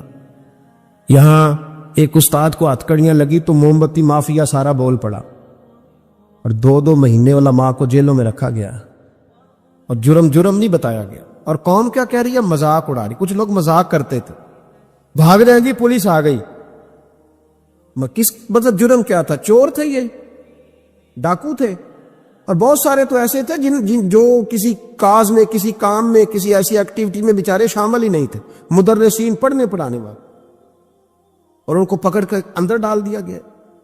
اور وہ لوگ جو خود بڑے بڑے دنوں تک سارا ملک بند کرتے رہے، انہوں نے یہ جرم کیا، کوئی پوچھنے والا نہیں تھا، کوئی نہیں تھا، کوئی پیچھے جانے والا نہیں۔ 2 مہینے، اور پھر کہا گیا 20 لاکھ اور پتہ نہیں کتنے لاکھ، اور پھر ڈائریکشن کا نہیں پتہ جانا کدھر ہے، زمانہ تو یہ بتایا ہی نہیں گیا۔ تو مجھے بتلاؤ یہ کیا ان لوگوں کا معاشرے میں کیا اکرام رہ گیا، کیا احترام رہ گیا؟ بہت سارے ایسے لوگ ہیں جن کے والد 2 مہینے جیل میں رہے، بچوں نے مدرسوں میں پڑھنا چھوڑ دیا ہے، کہ جو ہمارے ابے کا حشر ہوا ہمارا بھی تو وہی ہونا ہے نا، پڑھنا چھوڑ گئے طالب علم، انہوں نے کہا جی ہم سے نہیں یہ کام ہوتا۔ تو روز سیمینار کرتے ہو، یہ تھوڑے دن پہلے کراچی میں سیمینار تھا کہ ہرن کی پیدائش کم ہو گئی ہے، تو ایسے اقدامات کیے جائیں کہ ہرن جو ہے وہ زیادہ پیدا ہو۔ بہت بڑا سیمینار منعقد کیا گیا۔ آپ کو نہیں پتا کہ علماء کم رہتے جا رہے ہیں؟ پتہ ہے آپ کو؟ ڈھونڈنے سے عالم نہیں ملتا، بستیوں کی بستیاں خالی ہیں۔ کیوں؟ اس لیے کہ جو حشر کرتے ہیں نا ہم، خود ساری زندگی جو مرضی کرتا رہے، اور کسی عالم کا ننگا سر بھی دیکھ لے تو وہ 20 جگہ پہ 20 سے۔ ہم جا رہے تھے تھوڑے دن پہلے لاہور، تو آگے گاڑیوں کی بریک لگ گئی. وہ گاڑیوں کی بریک لگی تو بچے نے بریک لگا دی گاڑی کی, تو پیچھے سے ایک ڈرائیور نے آ کے دھڑام سے گاڑی ماری, اڑا دیا سارا کچھ پیچھے سے, سب ختم. اب اس کی سواریاں کرنے لگی کہ ہم تجھے وہاں سے کہتے آ رہے ہیں کہ تو چلاتا ادھر ہے دیکھتا ادھر ہے. بچے جلال کرنے لگے تو میں نے ان کا بازو تھام لیا. میں نے کہا پتر, ہم جو کام کرتے ہیں نا یہ بڑا مظلومیت والا کام ہے. تم نے 2 منٹ بھی کسی سے بات کر لی نا, حالانکہ غلطی ساری اس کی ہے, اور ہم نے اسے کچھ بھی نہیں کہا. اس کی سواریاں ساری اس کے گلے پڑ رہی تھی کہ جو تو دیکھتا ادھر ہے چلاتا ادھر ہے, ساتھ میسج لکھ رہا ہے, تو ساتھ موبائل سن رہا ہے, تو کتنا پاگل ہے, کتنے لوگوں کی جان خطرے میں ڈال. تو میں نے کہا بیٹے تم ایک بات بھی کرو گے تو اس کی ویڈیو بن جائے گی. پھر یہ دیکھیں یہ پیر صاحب تبلیغ کرتے ہیں, ان کا حال دیکھیں, یہ فٹافٹ معاملہ, یہ اور یہ اتنا سخت معاملہ, اتنی اذیت ناک یہ مسئلہ ہوتا جا رہا ہے, اتنا کربناک ہے یہ معاملہ. کسی نے کسی سے ہاتھ نہیں ملایا تو شور ہو گیا. یہ بازو دکھنے لگتا ہے. آپ یقین کریں, بیٹھے رہتے ہیں نا, جب کسی مجلس میں جاتے ہیں تو ہزاروں لوگوں سے ملنا پڑتا ہے, اور سنگی اپنے حساب سے ملاقات کرتے ہیں. کچھ بڑے عقیدت مند ہوتے ہیں, اور جب تک پورا بازو اپنے قریب نہ کر لے تب تک سلاد میں بھی مزہ نہیں آتا. تو اب آپ کہہ نہیں کچھ سکتے, آپ چونکہ آپ دین کی بات کرتے ہیں, آپ خبردار, آپ بالکل ہلیں گے نہیں, آپ کو ہر جگہ پورا اترنا ہے. تو یہ اتنا گھٹن والا ماحول, کیونکہ آداب نہیں رہے, کیونکہ ہم تکلیف دیتے ہیں, ہم آزمائش میں ڈال, ایسے ایسے جملے لوگ کستے اور کہتے ہیں کہ جن کا کوئی مطلب جواب ممکن ہی نہیں, آپ دے نہیں سکتے. آپ کس طرح کر کے اس کا جواب دیں گے؟ کسی نے فون کیا اور کوئی سخت بات کہہ دی تو آپ نہیں جواب دے سکتے, پتہ نہیں وہاں ریکارڈنگ نہ چل رہی ہو, اور وہ اپنی بات پتہ نہیں ریکارڈ کرے نہیں کرے گا. یہ تکلیف ہے. کبھی بھی اپنے بزرگوں کو تکلیف, کبھی بھی تکلیف نہ لے, کبھی بھی اذیت میں مبتلا نہ کرے, آزمائش میں نہ ڈالے کبھی بھی. اور میں طالب علموں سے کہتا ہوں, میں کہتا ہوں تمہیں کیا ضرورت ہے کبھی کبھی, اور الحمدللہ یہ چند لوگوں کی بات کر رہا ہوں, ورنہ اللہ کا فضل ہے, عزت کرنے والوں کی تعداد زیادہ ہے, پیار کرنے والوں کی تعداد زیادہ ہے, اور کرم کے ساتھ دیکھنے والوں کی تعداد زیادہ ہے. اللہ کا فضل ہے, زیادہ ہے لوگ. لیکن میں طالب علموں سے کہتا ہوں, میں یہ حدیث اکثر بیان نہیں کرتا کہ کہیں میرے دل میں یہ خیال نہ آئے کہ میں بھی ایسا ہوں. میں اس درجے کا بندہ نہیں ہوں, الحمدللہ صحیح کہہ رہا ہوں, میں اس درجے کا نہیں ہوں. پر یار کتنی شاندار بات ہے, کتنی بڑی علامہ اسماعیل حقی نے روایت لکھی ہے. میرے نبی کریم رسول رحمت صلی اللہ علیہ وسلم آقا دو عالم علیہ السلام نے فرمایا, حضور نے نہیں فرمایا کہ پیر میرا وارث ہے, نبی پاک نے یہ نہیں فرمایا کہ جو ساری زندگی رزق حلال کھائے وہ میرا وارث ہے, یہ نہیں فرمایا کہ 40 سال عشاء کے وضو سے فجر پڑے تو اب میرا سجادہ نشین ہو گیا. نہ, نبی پاک نے فرمایا یہ جو عالم ہے نا یہ میرے وارث ہے, یہ دین کے عالم میرے. اور کیا حسن ہے لفظوں کا, کیا وقار ہے. یقین کریں جب یہ حدیثیں پڑھتے ہیں نا تو روح پرواز کرتی ہے, اور دل کرتا ہے کہ وجہ اگر آ سکتا ہے تو اس بات پہ آ سکتا ہے. میرے مصطفیٰ کریم علیہ السلام نے فرمایا جس نے کسی عالم کی مدد کی سمجھے میں نے اپنے نبی کی مدد کی. فرمایا جس نے کسی عالم کو سہارا دیا وہ سمجھے میں نے اپنے نبی کو سہارا دیا. اور حضور فرمانے لگے جو کسی عالم کی صحبت میں بیٹھا وہ سمجھے میری صحبت میں بیٹھا ہے. اور حد ہو گئی, نبی کریم علیہ السلام نے فرمایا جس نے عالم کی زیارت کر لی سمجھے اس نے میرا دیدار کر لیا. اور فرمایا عالم کا چہرہ دیکھتے رہنا بھی عبادت ہے. اتنا بڑا درجہ.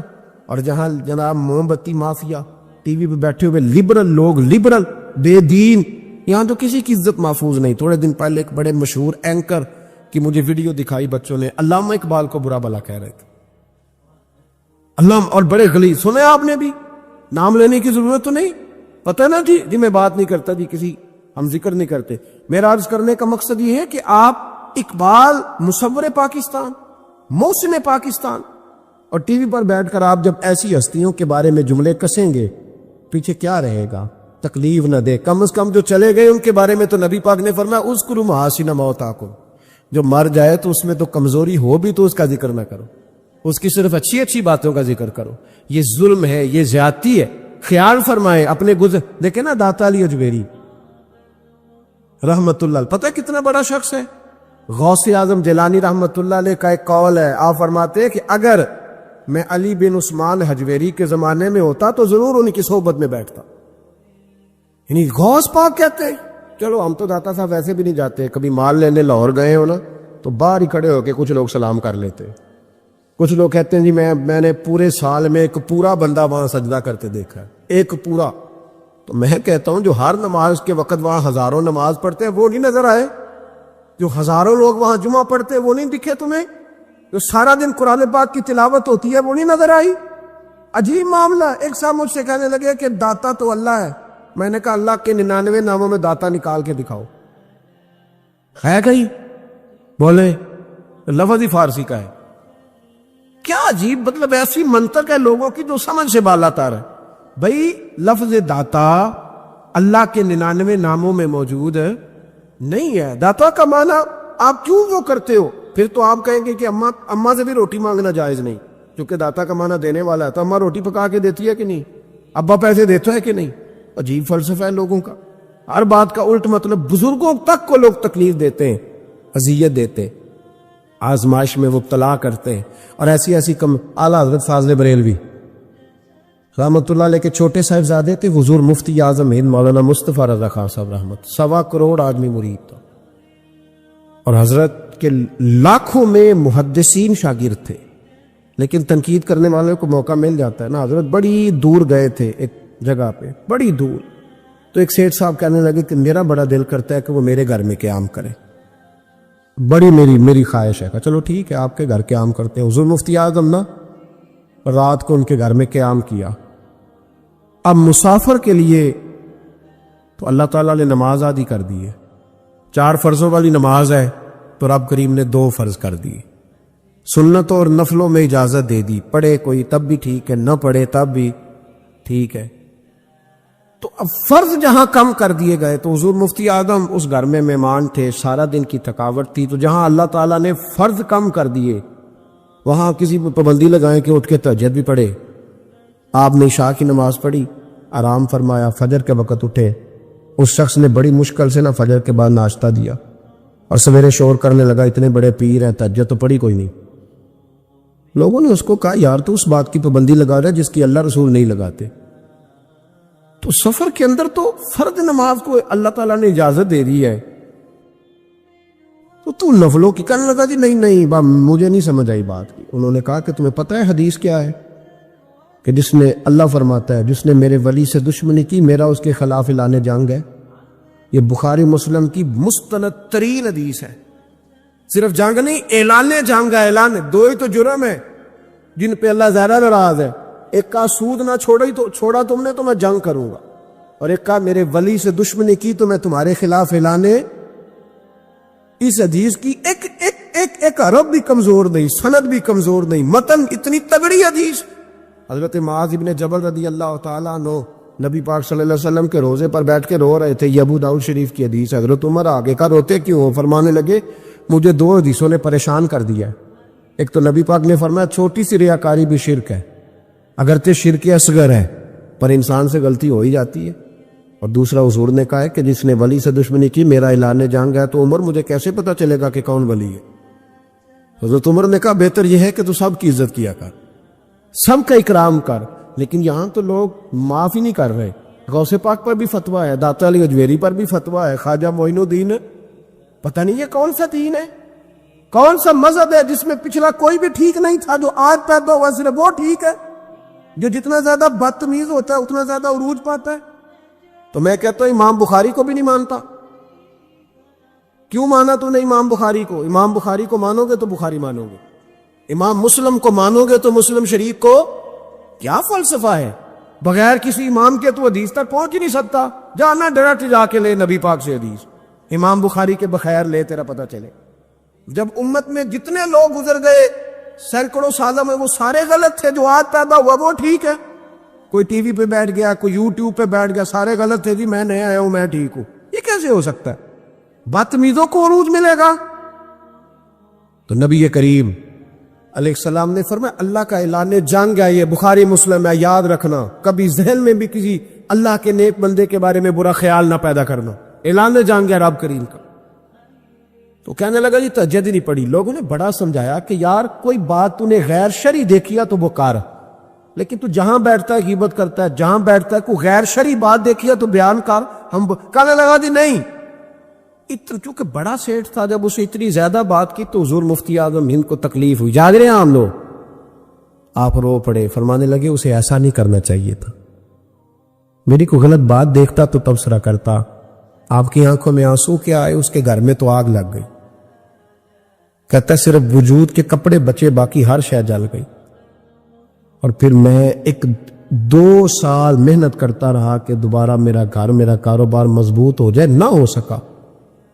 پھر ایک دن تڑپا، کسی نے کہا وہاں چلا جا، معافی لے لے، تجھے پتہ ہے جب کوئی ولی کا بے ادب ہوتا ہے تو پھر رب اس کا کیا حال کرتا ہے، وہاں چلا جا، بچ جائے گا۔ آیا حضور مفتی اعظم کی خدمت میں، دروازے پہ داخل ہوا تو آپ فرمانے لگے تو نے اچھا کیا، تو آ گیا، اور اب تجھے معافی مانگنے کی ضرورت نہیں، جا میں بغیر معافی مانگے ہی تجھے معاف کرتا ہوں۔ وہ کہتا ہے اگلے دن سے ہی میں نے اپنا رویہ، حضرت جنید بغدادی، یہ داتا صاحب نے لکھا ہے، حضرت جنید بغدادی نے نا ایک نوجوان کی تربیت کی، اسے ادھر دیکھیں میری طرف،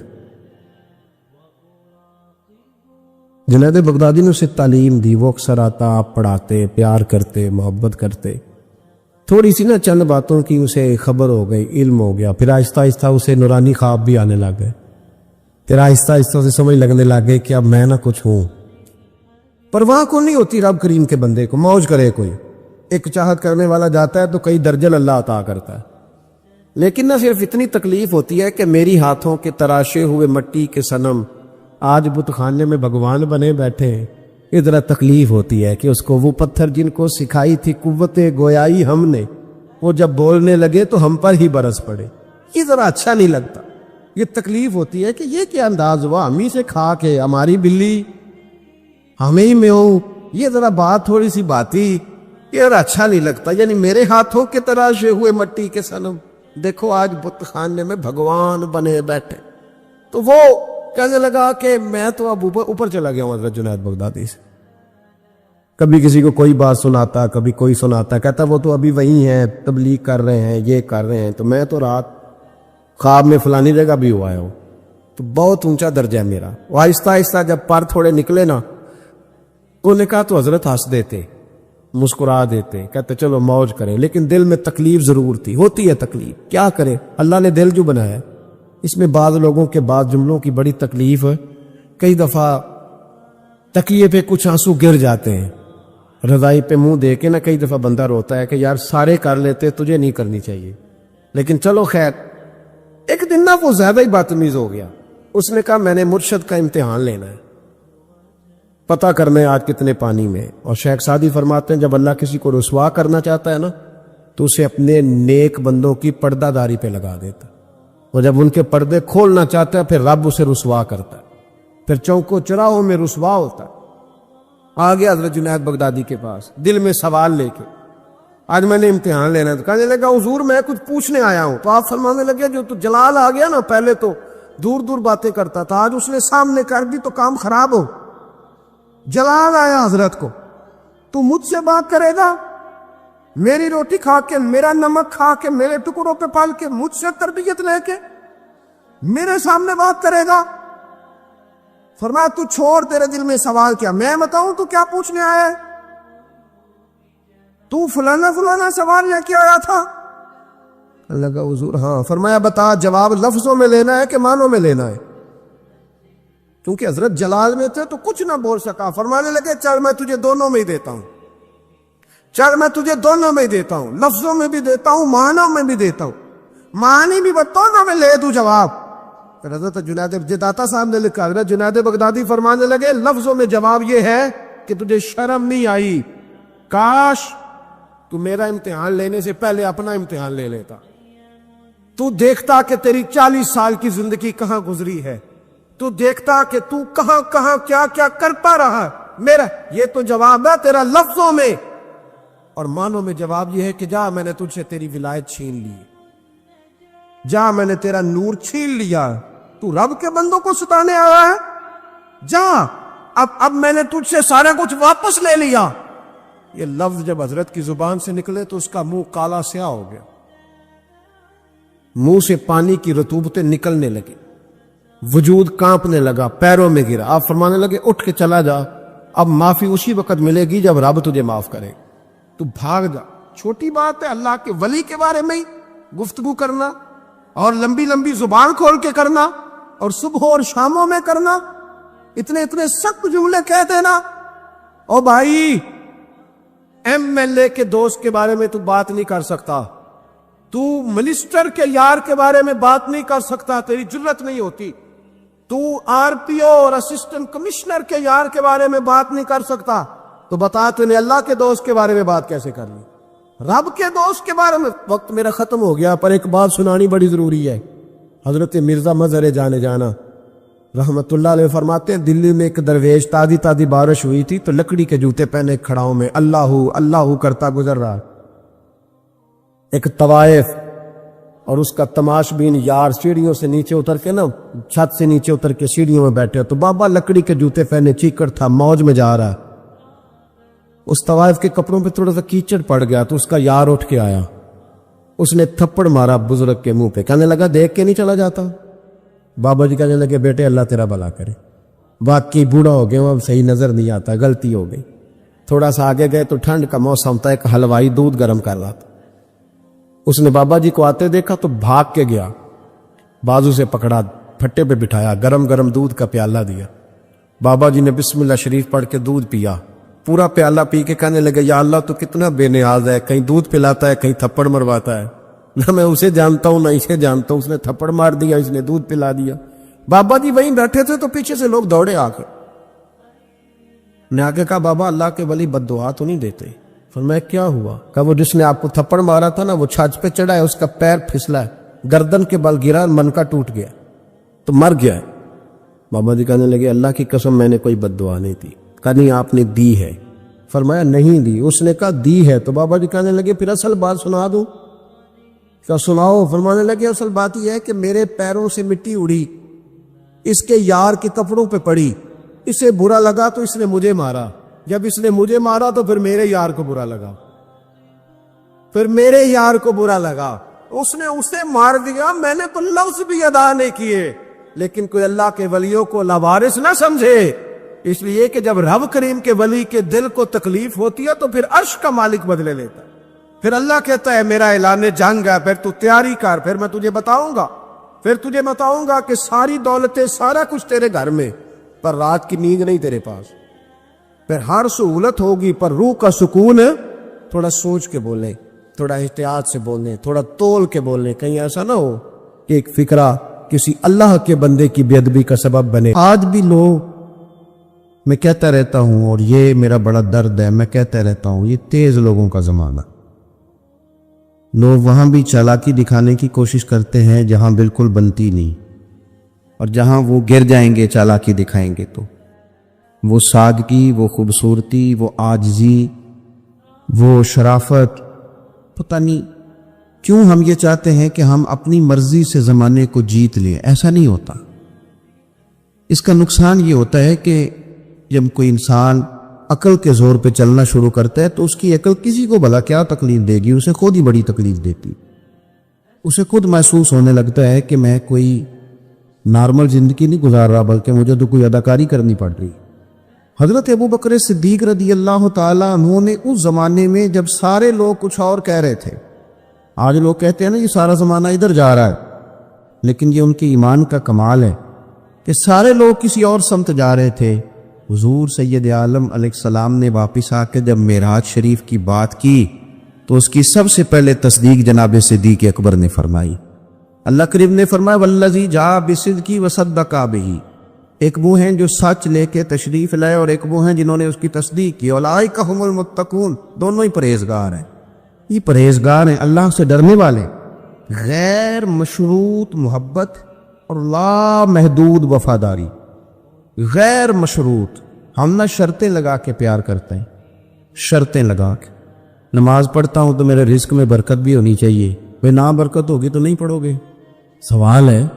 میں اب نیک کام کرتا ہوں تو لوگ میری عزت بھی کریں، تو اگر لوگ عزت نہیں کریں گے تو نیک کام چھوڑ جائیں گے، یہ شرطیں ہم نے لگائی ہیں، اس لیے ہم کئی دفعہ محبت نہیں کر رہے ہوتے، تجارت کر رہے ہوتے، تجارت۔ اور تجارت ٹھیک ہے، پھر اگر آپ کسی کے ساتھ تجارت کر رہے ہیں تو سامنے والا بھی تجارت ہی کر رہا ہے، پھر سودا بیچ لو، سودا خرید لو، سودا خرید لو، سودا بیچ لو، یہی کچھ ہوگا۔ حضرت ابو بکر صدیق رضی اللہ تعالیٰ عنہ نے غیر مشروط محبت کی، غیر مشروط، یعنی جو حضور نے کہہ دیا انہوں نے کہا حضور بالکل ہی ٹھیک ہے. جو سرکار دو عالم صلی اللہ تعالی علیہ وسلم نے فرما دیا کہ حضور آپ جو کہیں گے ہو جائے گا. کوئی لیتا نہیں, کوئی لالا نہیں, کوئی اگر نہیں, کوئی مگر نہیں, کوئی ایسے کیسے ویسے, بس جو فرما دیا ٹھیک ہے, جیسے کر دیا ٹھیک ہے, جس انداز میں بات کر دی ٹھیک ہے. حضور نے کہا کہ جہاد پہ چلنا ہے چلتے ہیں. اب حدیبیہ میں صلح کرنی ہے حضور ٹھیک ہے کر لیتے. حضرت عمر کہتے ہیں میں نے کچھ اپنے مشورے پیش کیے کہ اس طرح کر کے چلنا چاہیے, پر ابو بکر صدیق نے کہا نہ بھائی جو کریم فرما دے وہی ٹھیک ہے. ہم نے نہ کبھی قطرے پہ غور کیا اور نہ دریا دیکھا, بس جہاں تیری جھلک دیکھی وہیں ڈوب گئے.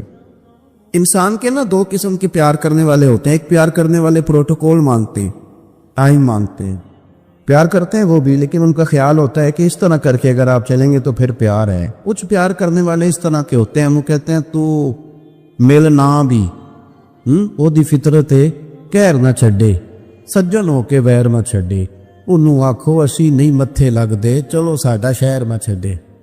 کچھ لوگ ایسے ہوتے ہیں کہتے ہیں مل نہ بھی یار کوئی عرض نہیں, لیکن اس طرح کر کہ پیار تیرے ساتھ قائم رہے گا. تو سلام لے پھر بھی تیری مرضی, روک پھیر کے گزر جا پھر بھی تیری, غیر مشروط محبت, شرط والی نہیں. پھر کیا ہوتا ہے کہ آپ کسی پہ بوجھ نہیں بنتے, آپ کسی کو تکلیف نہیں دیتے, آپ کسی کو اذیت نہیں دیتے. لیکن اگر آپ بوجھ بنیں گے, آپ اپنا آپ بتائیں گے, اپنا آپ دکھائیں گے, اپنا آپ مسلط کریں گے, محبت کمزور ہو جائے گی. نبی پاک صلی اللہ تعالی علیہ وسلم کی نا آپ کو 20 حدیثیں ملیں گی جناب صدیق اکبر رضی اللہ تعالیٰ عنہ کی شان میں. اور ظاہر ہے جو پڑھنے والا ہے جتنا زیادہ مطالعہ رکھتا ہے اتنی زیادہ چیزیں ملیں گی. میں کھڑا ہو جاتا ہوں نا جو حدیث پڑھ کے, اور جو میری بڑی تربیت کرتی ہے, اور میں سمجھتا ہوں کہ یہ جو انفرادی زندگی ہے نا ان کی, یہ جو انوکھا رنگ ہے یہ بڑا نرالا ہے. حدیث پاک سنیے گا اور اس کے پہلوؤں پر غور فرمائیے گا. نبی پاک صلی اللہ تعالی علیہ وسلم فرماتے ہیں میرے پاس جس کا بھی مال آیا نا میں نے امانت سمجھ کے خرچ کیا. مال غنیمت بھی آیا ہے, حضرت عثمان غنی نے بھی مال دیا, جناب عبد الرحمن ابن عوف نے بھی مال دیا. جس بندے کا بھی مال آیا ہے نا میں نے امانت سمجھ کے خرچ کیا ہے. کیا لفظ ہیں, کیا حسن ہے, کیا تاثیر ہے, کیا اپنائیت ہے. حضور فرماتے ہیں جس کا مال آیا اور لوگوں میں نے امانت سمجھ کے خرچ کیا, پر جب ابو بکر کے پیسے آئے نا میں نے اپنے سمجھ کے خرچ کیے. یہ اپنے, ان کا کوئی مسئلہ نہیں. میں نے کہا کہ میں یہ نہیں کہتا کہ یہ سب سے بڑی فضیلت کی حدیث ہے, علماء کی اپنی اپنی رائے ہے.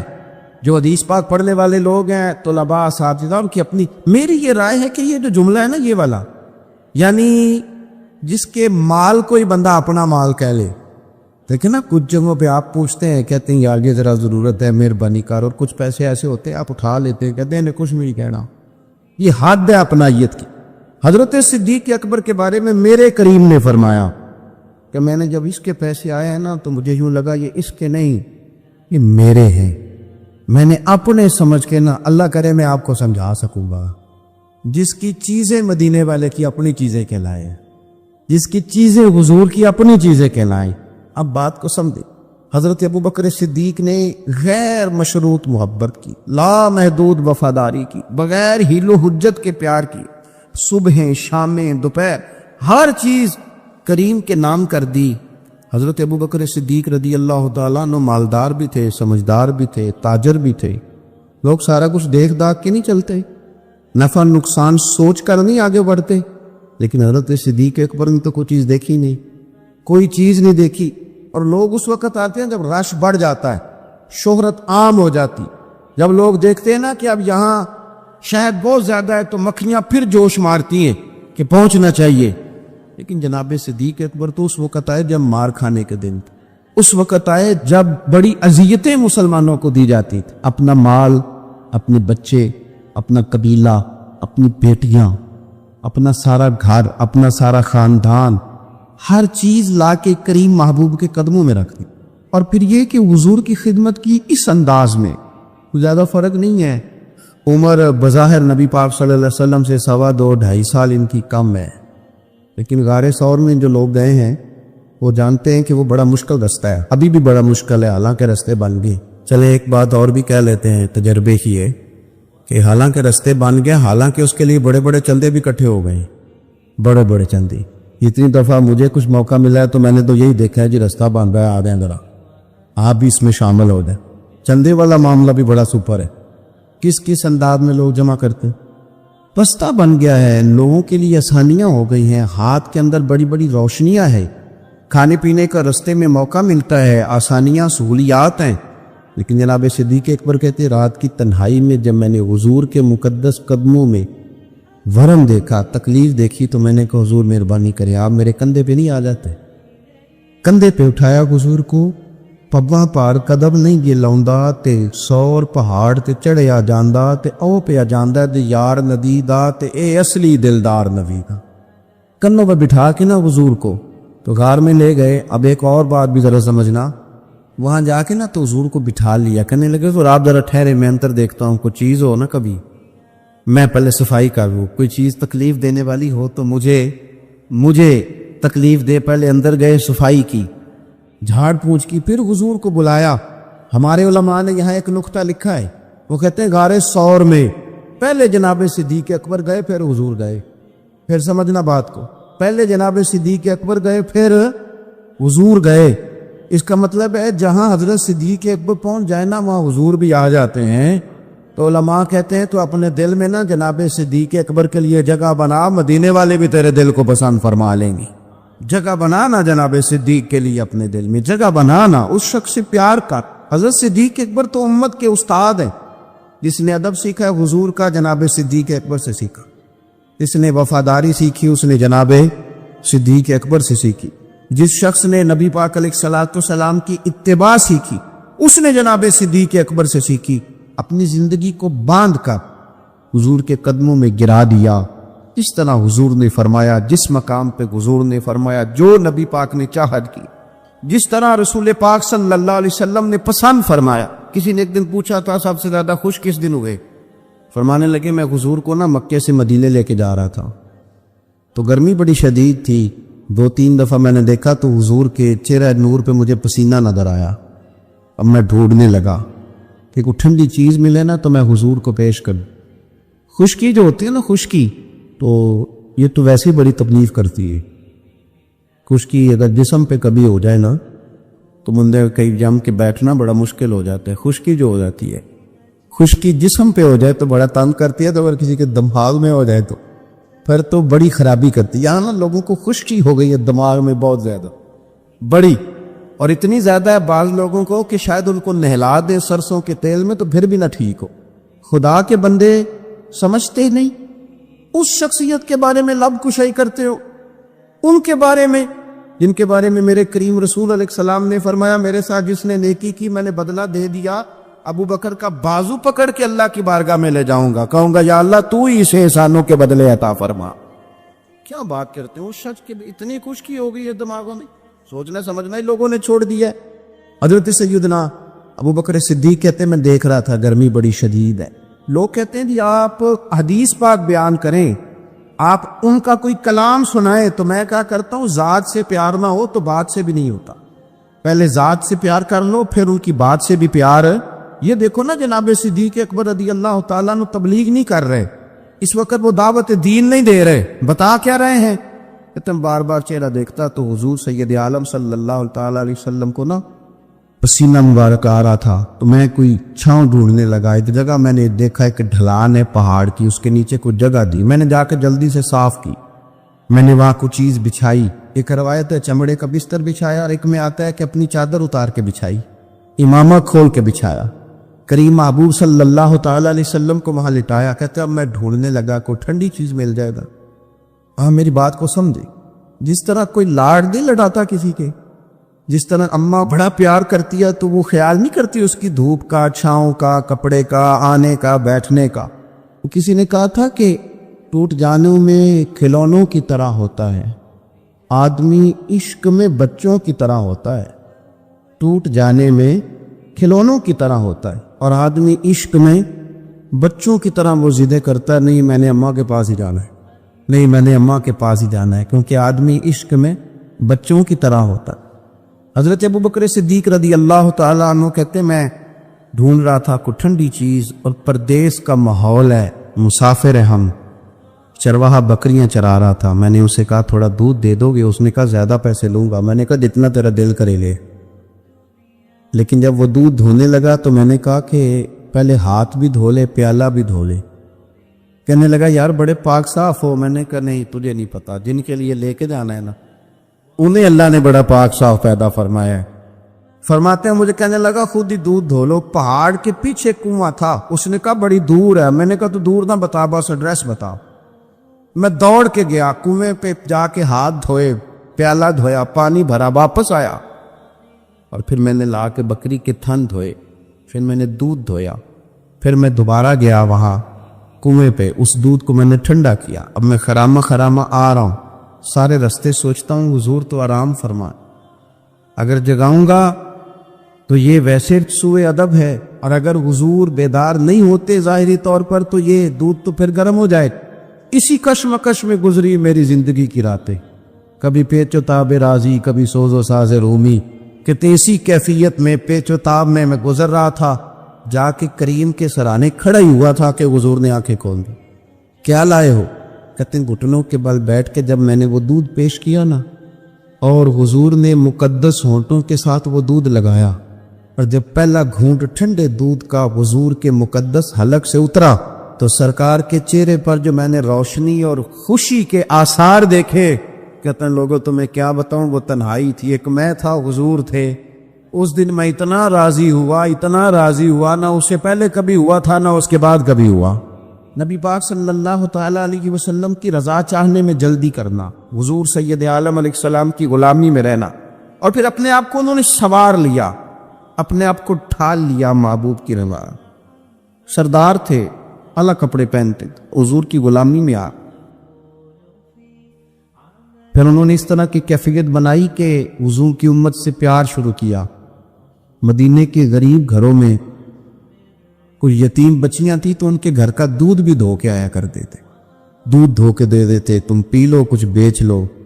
جب آپ خلیفہ بن گئے تو بچیاں آئیں، کہنے لگی ابو بکر آپ پہلے آیا کرتے تھے، ہمارے گھر میں کام کر جاتے تھے، اب تو آپ امیر بن گئے، ابھی بھی آئیں گے؟ تو حضرت صدیق پر کچھ غم تازہ تھا، حضور کے وصال ظاہری کو چند دن ہوئے تھے، آنسوؤں سے آنکھیں بھر گئیں، اور چہرہ صاف کرتے ہوئے کہنے لگے پتر پہلے تو میں اپنی مرضی سے آتا تھا، اب تو حضور کی امت نے میری ڈیوٹی لگا دی، اب تو میری مدینے والے کی امت کی نوکری کرنا ڈیوٹی لگ گئی، اب تو میں ڈیوٹی سمجھ کے آؤں۔ عاجزی، انکساری، سادگی، تھوڑا کھانا۔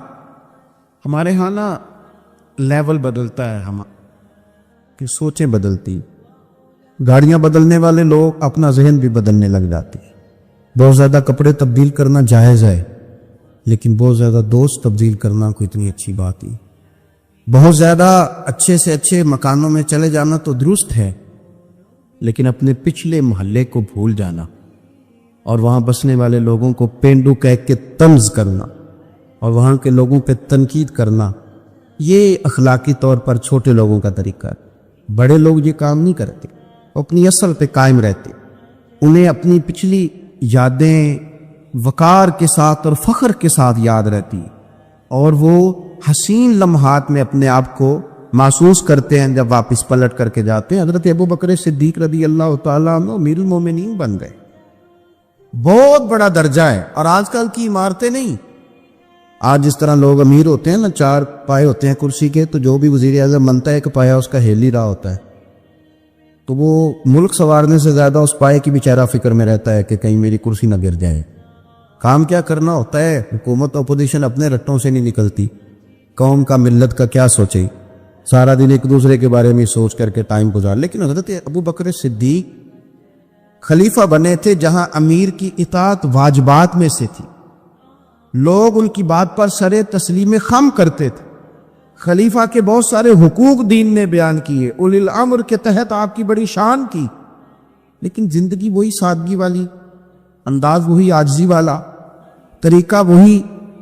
آپ نے پانی مانگا، مجھے پانی چاہیے، امیر المومنین ہے، کتنی چیزیں ہیں، اب تو عام سادے لوگوں کے گھروں میں بھی فریزر میں کیا کچھ پڑا ہے اور چیزیں کھانے کی باری نہیں آ رہی، تو پانی مانگا تو کسی نے نا شہد اور دودھ پیش کیا۔ بڑی چیزیں ہوتی ہیں نا الگ سے بڑے لوگوں کے لیے، دودھ اور شہد پیش کیا تو جناب صدیق ایک پر رو پڑے، فرمانے لگے نہیں، پانی لاؤ۔ حضور یہ چلیں آپ نہ پیئیں پر رونے والی کیا بات ہے؟ فرمانے لگے مجھے ڈر لگتا ہے میں کہیں دنیا دار نہ بن جائے۔ لے جاؤ۔ کہ حضرت کیا مطلب؟ فرمانے لگے میں حضور سید عالم صلی اللہ علیہ وسلم کی بارگاہ عالی مرتبت میں حاضر تھا تو حضور کہہ رہے تھے کسی چیز کو دور ہو جا، دور ہو جا، دور ہو جا۔ چیز کوئی نظر نہیں آ رہی تھی، کچھ دیر سب لوگ خاموش رہے تو میں نے عرض کی حضور کچھ ہماری رعایت فرما دیں، کس کو دور کر رہے ہیں آپ؟ تو محبوب فرمانے لگے یہ دنیا کا مال ہے، دنیا داری ہے۔ میرے قریب آنے لگی تھی تو میں نے 3 دفعہ کہا دور ہو جا، دور ہو جا، دور ہو۔ فرمایا جب اسے کریم نے اپنے قریب نہیں کیا تو ہم دنیا کے معاملے میں اتنے محو ہو جائیں، طرح طرح کے کھانے، طرح طرح کے لباس، طرح طرح کے ہمارے اٹھنے بیٹھنے۔ اب کہاں میں نے نہیں دیکھا اب کوئی شخص ایسا ہو جو جوتے گانٹھ کے پہنتا ہو، ورنہ تو ایک پورا پورا تھیلا لے کر کے جاتے تھے موچی کے پاس کہ ہمارے جوتے گانٹھ تھے۔ کہاں چلا گیا وہ دور؟ اور اس کے باوجود غربت کا رونا پہلے سے زیادہ رویا جا رہا ہے، پہلے سے زیادہ غربت کا رونا رویا جا رہا ہے۔ حضرت صدیق اکبر رضی اللہ تعالیٰ عنہ، عشق اگر عروج کا ہے تو اتباع کا جو جذبہ ہے اپنے آپ کو زیادہ نہ پھیلائیں، سہولیات کا اپنے آپ کو زیادہ عادی نہ کریں، پروٹوکول کا اپنے آپ کو عادی نہ کریں۔ عزتیں اللہ کی بارگاہ عالی مرتبت سے ملتی ہیں لیکن اپنے اصولوں پہ قائم رہے۔ حضرت ابوبکر صدیق رضی اللہ تعالیٰ عنہ حضور کے وصال ظاہری کے بعد اپنی صاحبزادی سیدہ عائشہ صدیقہ رضی اللہ تعالیٰ عنہ کے گھر گئے تو جا کے دیر تک خاموش بیٹھے، دیر تک۔ تو سیدہ عائشہ صدیقہ رضی اللہ تعالیٰ عنہ عرض کرتی ہیں کہ آپ بڑے خاموش ہیں، کیا بات ہے؟ کہنے لگے پتر تیرے نے چھت پہ میں جب آتا تھا تو نور دیکھتا تھا، میں نور دیکھتا تھا۔ ایک بات اور عرض کروں آپ کی خدمت میں، یہ جو معرفت آج کل جس کا نام لوگوں نے رکھا ہے نا، معرفت، 2-3 گہری باتیں کر دینا، معرفت سب سے زیادہ اگر آپ کو ملے گی تو نبی پاک کے صحابہ میں ملے گی، حضور کی اولاد میں ملے گی۔ سب سے زیادہ معرفت وہاں سے سیکھے، ان کے اقوال، ان کے ارشادات، ان کا طور طریقہ، یہ معرفت ہے۔ یہ جس چیز کا ہم نے نام رکھا ہے نا، اب تو آپ یقین کریں جو مرضی بندہ بیٹھ کے، ہمارے ملک میں ایسے ایسے اسکالر ہیں جو تازے آئے ہیں تو وہ کہتے ہیں اقبال بھی ٹھیک نہیں تھے، فلانا بھی ٹھیک نہیں تھا۔ تو کسی نے پوچھا کہ یہ بندہ کیوں کہہ رہا ہے؟ تو میں نے کہا وہ اس لیے کہہ رہا ہے کہ کسی بڑے آدمی کی مخالفت کروں گا تو میرا نام ہوگا، کسی بڑے آدمی کی۔ سستی شہرت حاصل کرنے کے لیے لوگ بڑی بڑی کہانیاں گھڑتے، اصل معرفت وہی ہے جو مصطفیٰ کریم نے بتائی اور صحابہ کرام علیہم رضوان نے اسے ہم تک پہنچائے۔ مہربانی کریں، کسی نئے رنگ روپ کی کوئی زیادہ ضرورت نہیں ہے۔ حضرت سیدنا ابوبکر صدیق رضی اللہ تعالیٰ عنہ کی معرفت کا کمال دیکھیں، فرمانے لگے بیٹا تیری چھت پہ میں نور دیکھتا تھا، ہاتھ دکھائی نہیں دے رہا، کیا معاملہ ہے؟ تو جناب عائشہ صدیقہ رضی اللہ تعالیٰ عنہ خاموش ہو گئی۔ دیر کے بعد کہنے لگی ابا جی کرتا میرا بڑا ہی پھٹ گیا تھا، پیوند لگنے کی جگہ نہیں تھی تو ایک کرتا نیا منگوایا ہے، پتہ نہیں یہ کہ دنیا داری نہ مجھ سے ہو گئی ہوں، ایک کرتا نیا۔ ہمارے ہاں تو یہ حالت ہے کہ خواتین کہتی ہیں کہ اے سود میں پہلا بھی ہوتے پاک گئی سے، تو وہ کیا کہیں گے کہ ایک ہی جوڑا ہے اس کے پاس، یعنی اگر دوبارہ جانا ہے نا منگنی کے لیے الگ، مہندی کے لیے الگ، ولیمے کے لیے، یہ ہمارا کلچر ہے اور اس کو ہم نے خود پروموٹ کیا ہے، اس میں ساری غلطی خواتین کی نہیں۔ حضرت عائشہ صدیقہ رضی اللہ تعالی عنہ کہتی ہیں کہ ابا جی میں نے نا ایک صرف کرتا نیا لیا ہے، تو جناب صدیق اکبر روئے، بیٹی کے سر پہ ہاتھ رکھا، کہنے لگے پتر ہم وہی ٹھیک ہے جہاں میں حضور نے کھڑا کیا، ان رستوں کے مسافر صحیح ہیں، وہی ٹھیک ہیں۔ بہت ساری دنیا داریاں، بہت سارے پروٹوکول، بہت ساری شہرتیں، بھول جاتے ہیں نا پھر انسان کئی دو بچی اب پتر وہی ٹھیک ہے۔ جناب عائشہ صدیقہ رضی اللہ تعالیٰ عنہ فرماتی ہیں جناب صدیق اکبر گئے تو میں نے نیا کرتا اتار کے خیرات کر دیا، پرانے والا پہن لیا، شام کو لوٹ آئے، آنکھوں میں آنسو تھے، کہنے لگے پتر ہم اسی رنگ میں اچھے ہیں جو رنگ ہمیں رسول کائنات نے عطا فرمایا ہے۔ حضرت مصعب ابن عمیر بڑے مالدار تھے اور بڑے مہنگے جوڑے پہنتے تھے، پھر اللہ نے کرم کیا اور حضور کی غلامی میں آ گئے۔ میں حضرت مصعب ابن عمیر کو پڑھ کے نا تو ایک جملہ میں نے نیچے لکھا ہے، میں نے کہا اس کا مطلب ہے کہ سوٹوں میں، کوٹھیوں میں، گاڑیوں میں سکون نہیں، سکون تب بھی ہے جب ضمیر مطمئن ہو جائے۔ مالدار آدمی تھے پر یہاں پھٹے پرانے کپڑوں میں آ گئے، اس لیے کہ وہاں سب کچھ تھا، دل مطمئن نہیں تھا۔ تو پہلے حبشہ گئے ہجرت کر کے، پھر مکے واپس آئے، نوجوان آدمی، بوڑھا آدمی نہیں، جوان۔ نبی پاک صلی اللہ علیہ وسلم نے ڈیوٹی لگائی، فرمایا مدینے مجھ سے پہلے جاؤ، جا کے تبلیغ کرو، یہ وہاں گئے کسی کے گھر میں، حضرت اسد بن زرارہ رضی اللہ تعالیٰ عنہ کے گھر میں ڈیرا لگایا. وہاں بنی ظفر کا ایک گھر تھا، ایک حضرت اسد بن زرارہ کا، وہاں تبلیغ کرتے، دین بتاتے. جوان آدمی اور امیر آدمی، منت کرنے کی کیا ضرورت ہے؟ کسی کی منت کرنے کی کیا ضرورت ہے؟ پر دروازے رسول پہ آئے نا. حیدر شاہ اس گلی کدے نہ رول دی، پر ان تے رول گئی نا. آئے نا تو آ کے حضور کی بارگاہ سے پیغام لے کے یہاں پہنچ گئے. حضرت اسد بن زرارہ کے گھر میں ان کا قیام تھا رضی اللہ تعالیٰ، وہ مسلمان ہو چکے تھے. اور ان کی خالہ کے بیٹے تھے حضرت سعد بن معاذ، جو قبیلہ بنو اشہل کے سربراہ تھے، اپنے قبیلے کے سردار تھے، اور خالہ کے بیٹے تھے. وہاں آ گئے. حضرت مصعب بن عمیر نے تبلیغ شروع کر دی. شروع میں غریب لوگ کلمہ پڑھنے والے تھے. بات ذرا پھیلنے لگی تو حضرت سعد بن معاذ نے خود نہیں کہا، خالہ کے بیٹے تھے، نہ کہا وہ ناراض نہ ہو جائے. حضرت سید ابن حدیر کو بلایا اور بلا کے کہنے لگے یار تو جا، میرا وہ خالہ کا بیٹا ہے، میں کوئی بات کروں گا تو وہ ناراض ہو جائے گا، جا سمجھا، وہ ہمارے سادہ لوگوں کو کہہ رہے ہیں کہ تمہارے باپ دادا بھی گمراہ تھے، بت پوجتے تھے، واپس آؤ. تو وہ تو ایک نئی ترانے ڈالے، جا کے. اب وہ بھی سردار بندے تھے. تو دوسرا یہ کہ اگر کوئی کسی کو اشتعال دلا کے بھیجے، وہ کسی کو کہہ کے بھیجے کہ جا کے کمال کر دے، تو ہی ہے جو اٹھا سکے. تو آپ کو پتہ ہے چودھری صاحب کو تو 3 دفعہ چودھری صحیح کر کے کہہ دے تو کام ویسے ہی اللہ ماشاءاللہ اوپر چلا جاتا ہے. چودھری صاحب کہتے ہیں میں چودھری بن کے دکھانا ہے، ہو ہی نہیں سکتا. سیٹھ صاحب کو 2-4 دفعہ یہ آپ نے کہنا ہے آپ سیٹھ صاحب ہے، تو معاملہ جو ہے وہ اوپر چلا جاتا ہے. کہ جوان بچے ہیں ان کو آپ کہہ دیں کہ اتنا تو جوان ہے اور فلانا تجھے بات کر گیا، وہ پہلے بیچارہ چاہے بھول بھی گیا ہو، وہ چلا جاتا ہے گھر سے بندوق لے کے. انہوں نے کہا تو ہی اٹھا سکتا ہے، پورا ان کو تیار کر کے بھیجا. تو وہ ڈنڈا لے کے آئے اور سخت بات کی آ کے حضرت مصعب بن عمیر کے ساتھ. حالانکہ یہ بھی بڑی امیر ماں کے بیٹے، اور بڑے عجیب جملے کہے کہ کوئی کام نہیں ملا تو اب یہ شروع کر لیا تم لوگوں نے، بڑی باتیں کی. پورا غصہ لے گیا نا. یہ بھی ایک لہجہ تھا. جواب میں حضرت مصعب بن عمیر کا بھی لہجہ تھا. اور باتیں کرتے رہے تو یہ ہنستے رہے. تو یار اس رستے کا مسافر ہی نہیں، یہ تو ان کو پوچھنا جو مسافر ہیں، کہہ جو کہنا ہے. تو تر شروع ہو کے گالی 1000 دے، یہ وہ نشہ ہی نہیں جو کوئی ترشی اتار دے. تو کر جو تو نے بات کرنی ہے وہ کرتے رہے. جب غصہ ٹھنڈا ہو گیا، سارا کچھ کہہ چکے، تو حضرت مصعب بن عمیر کہنے لگے جی آپ نے ڈانٹا ہے، ہم تو تیار بیٹھے ہیں جانے کے لیے. گئے، بس 2-3 باتیں ہماری بھی سن لیں گے. میں کہا سنائیے. 2-3 آیتیں پڑھی قرآن پاک کی، تھوڑا سا حضور کی سیرت نور کو چھیڑا تو وہ ڈنڈا انہوں نے پھینک دیا. فرمانے لگے اس دین میں داخل ہونا ہو تو طریقہ کیا ہے؟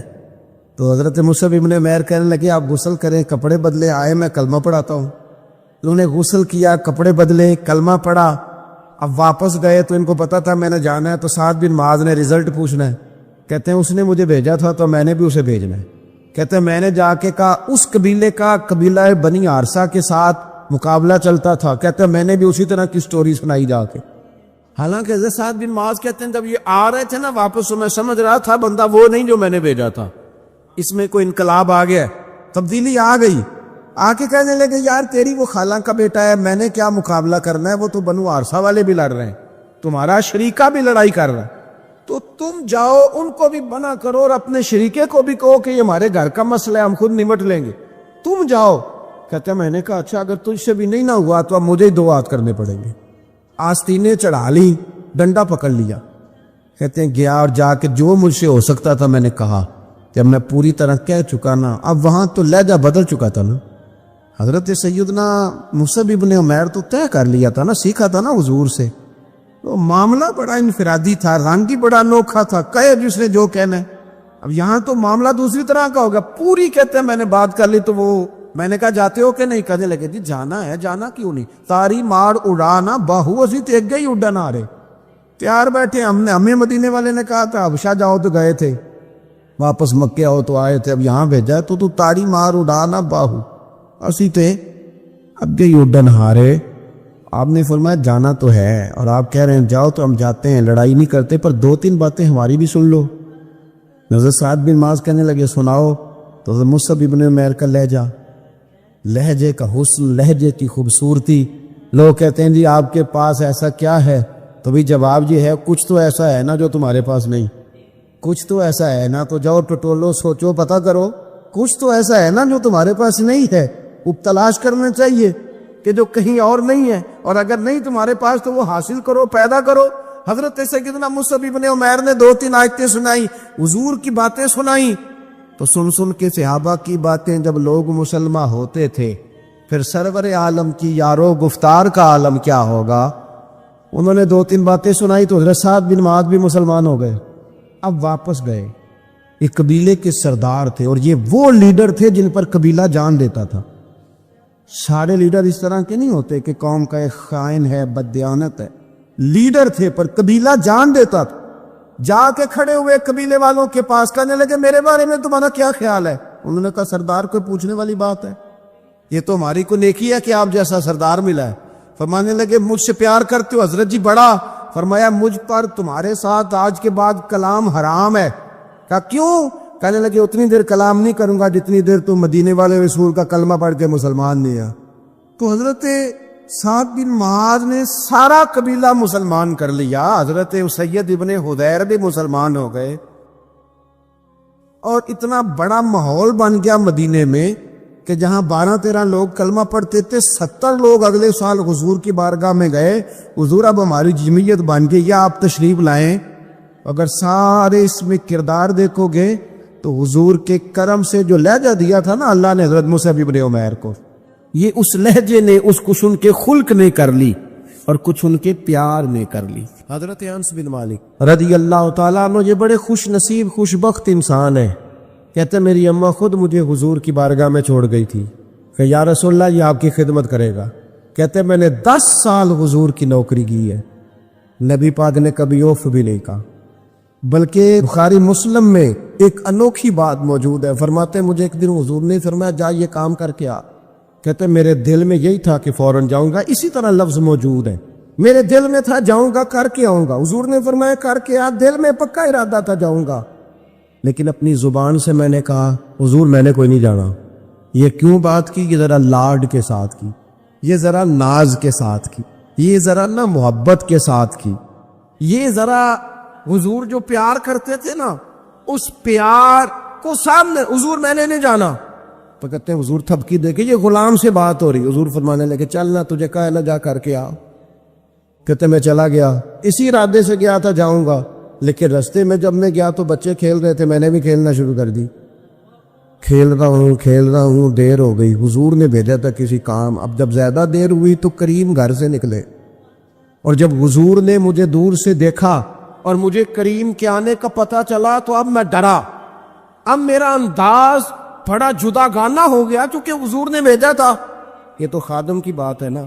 سچی گل دسیا جی اپنا منڈا بھی کدے نہ جائے تھے، اور تینوں میں کلیا سی تو گیا کیوں نہیں؟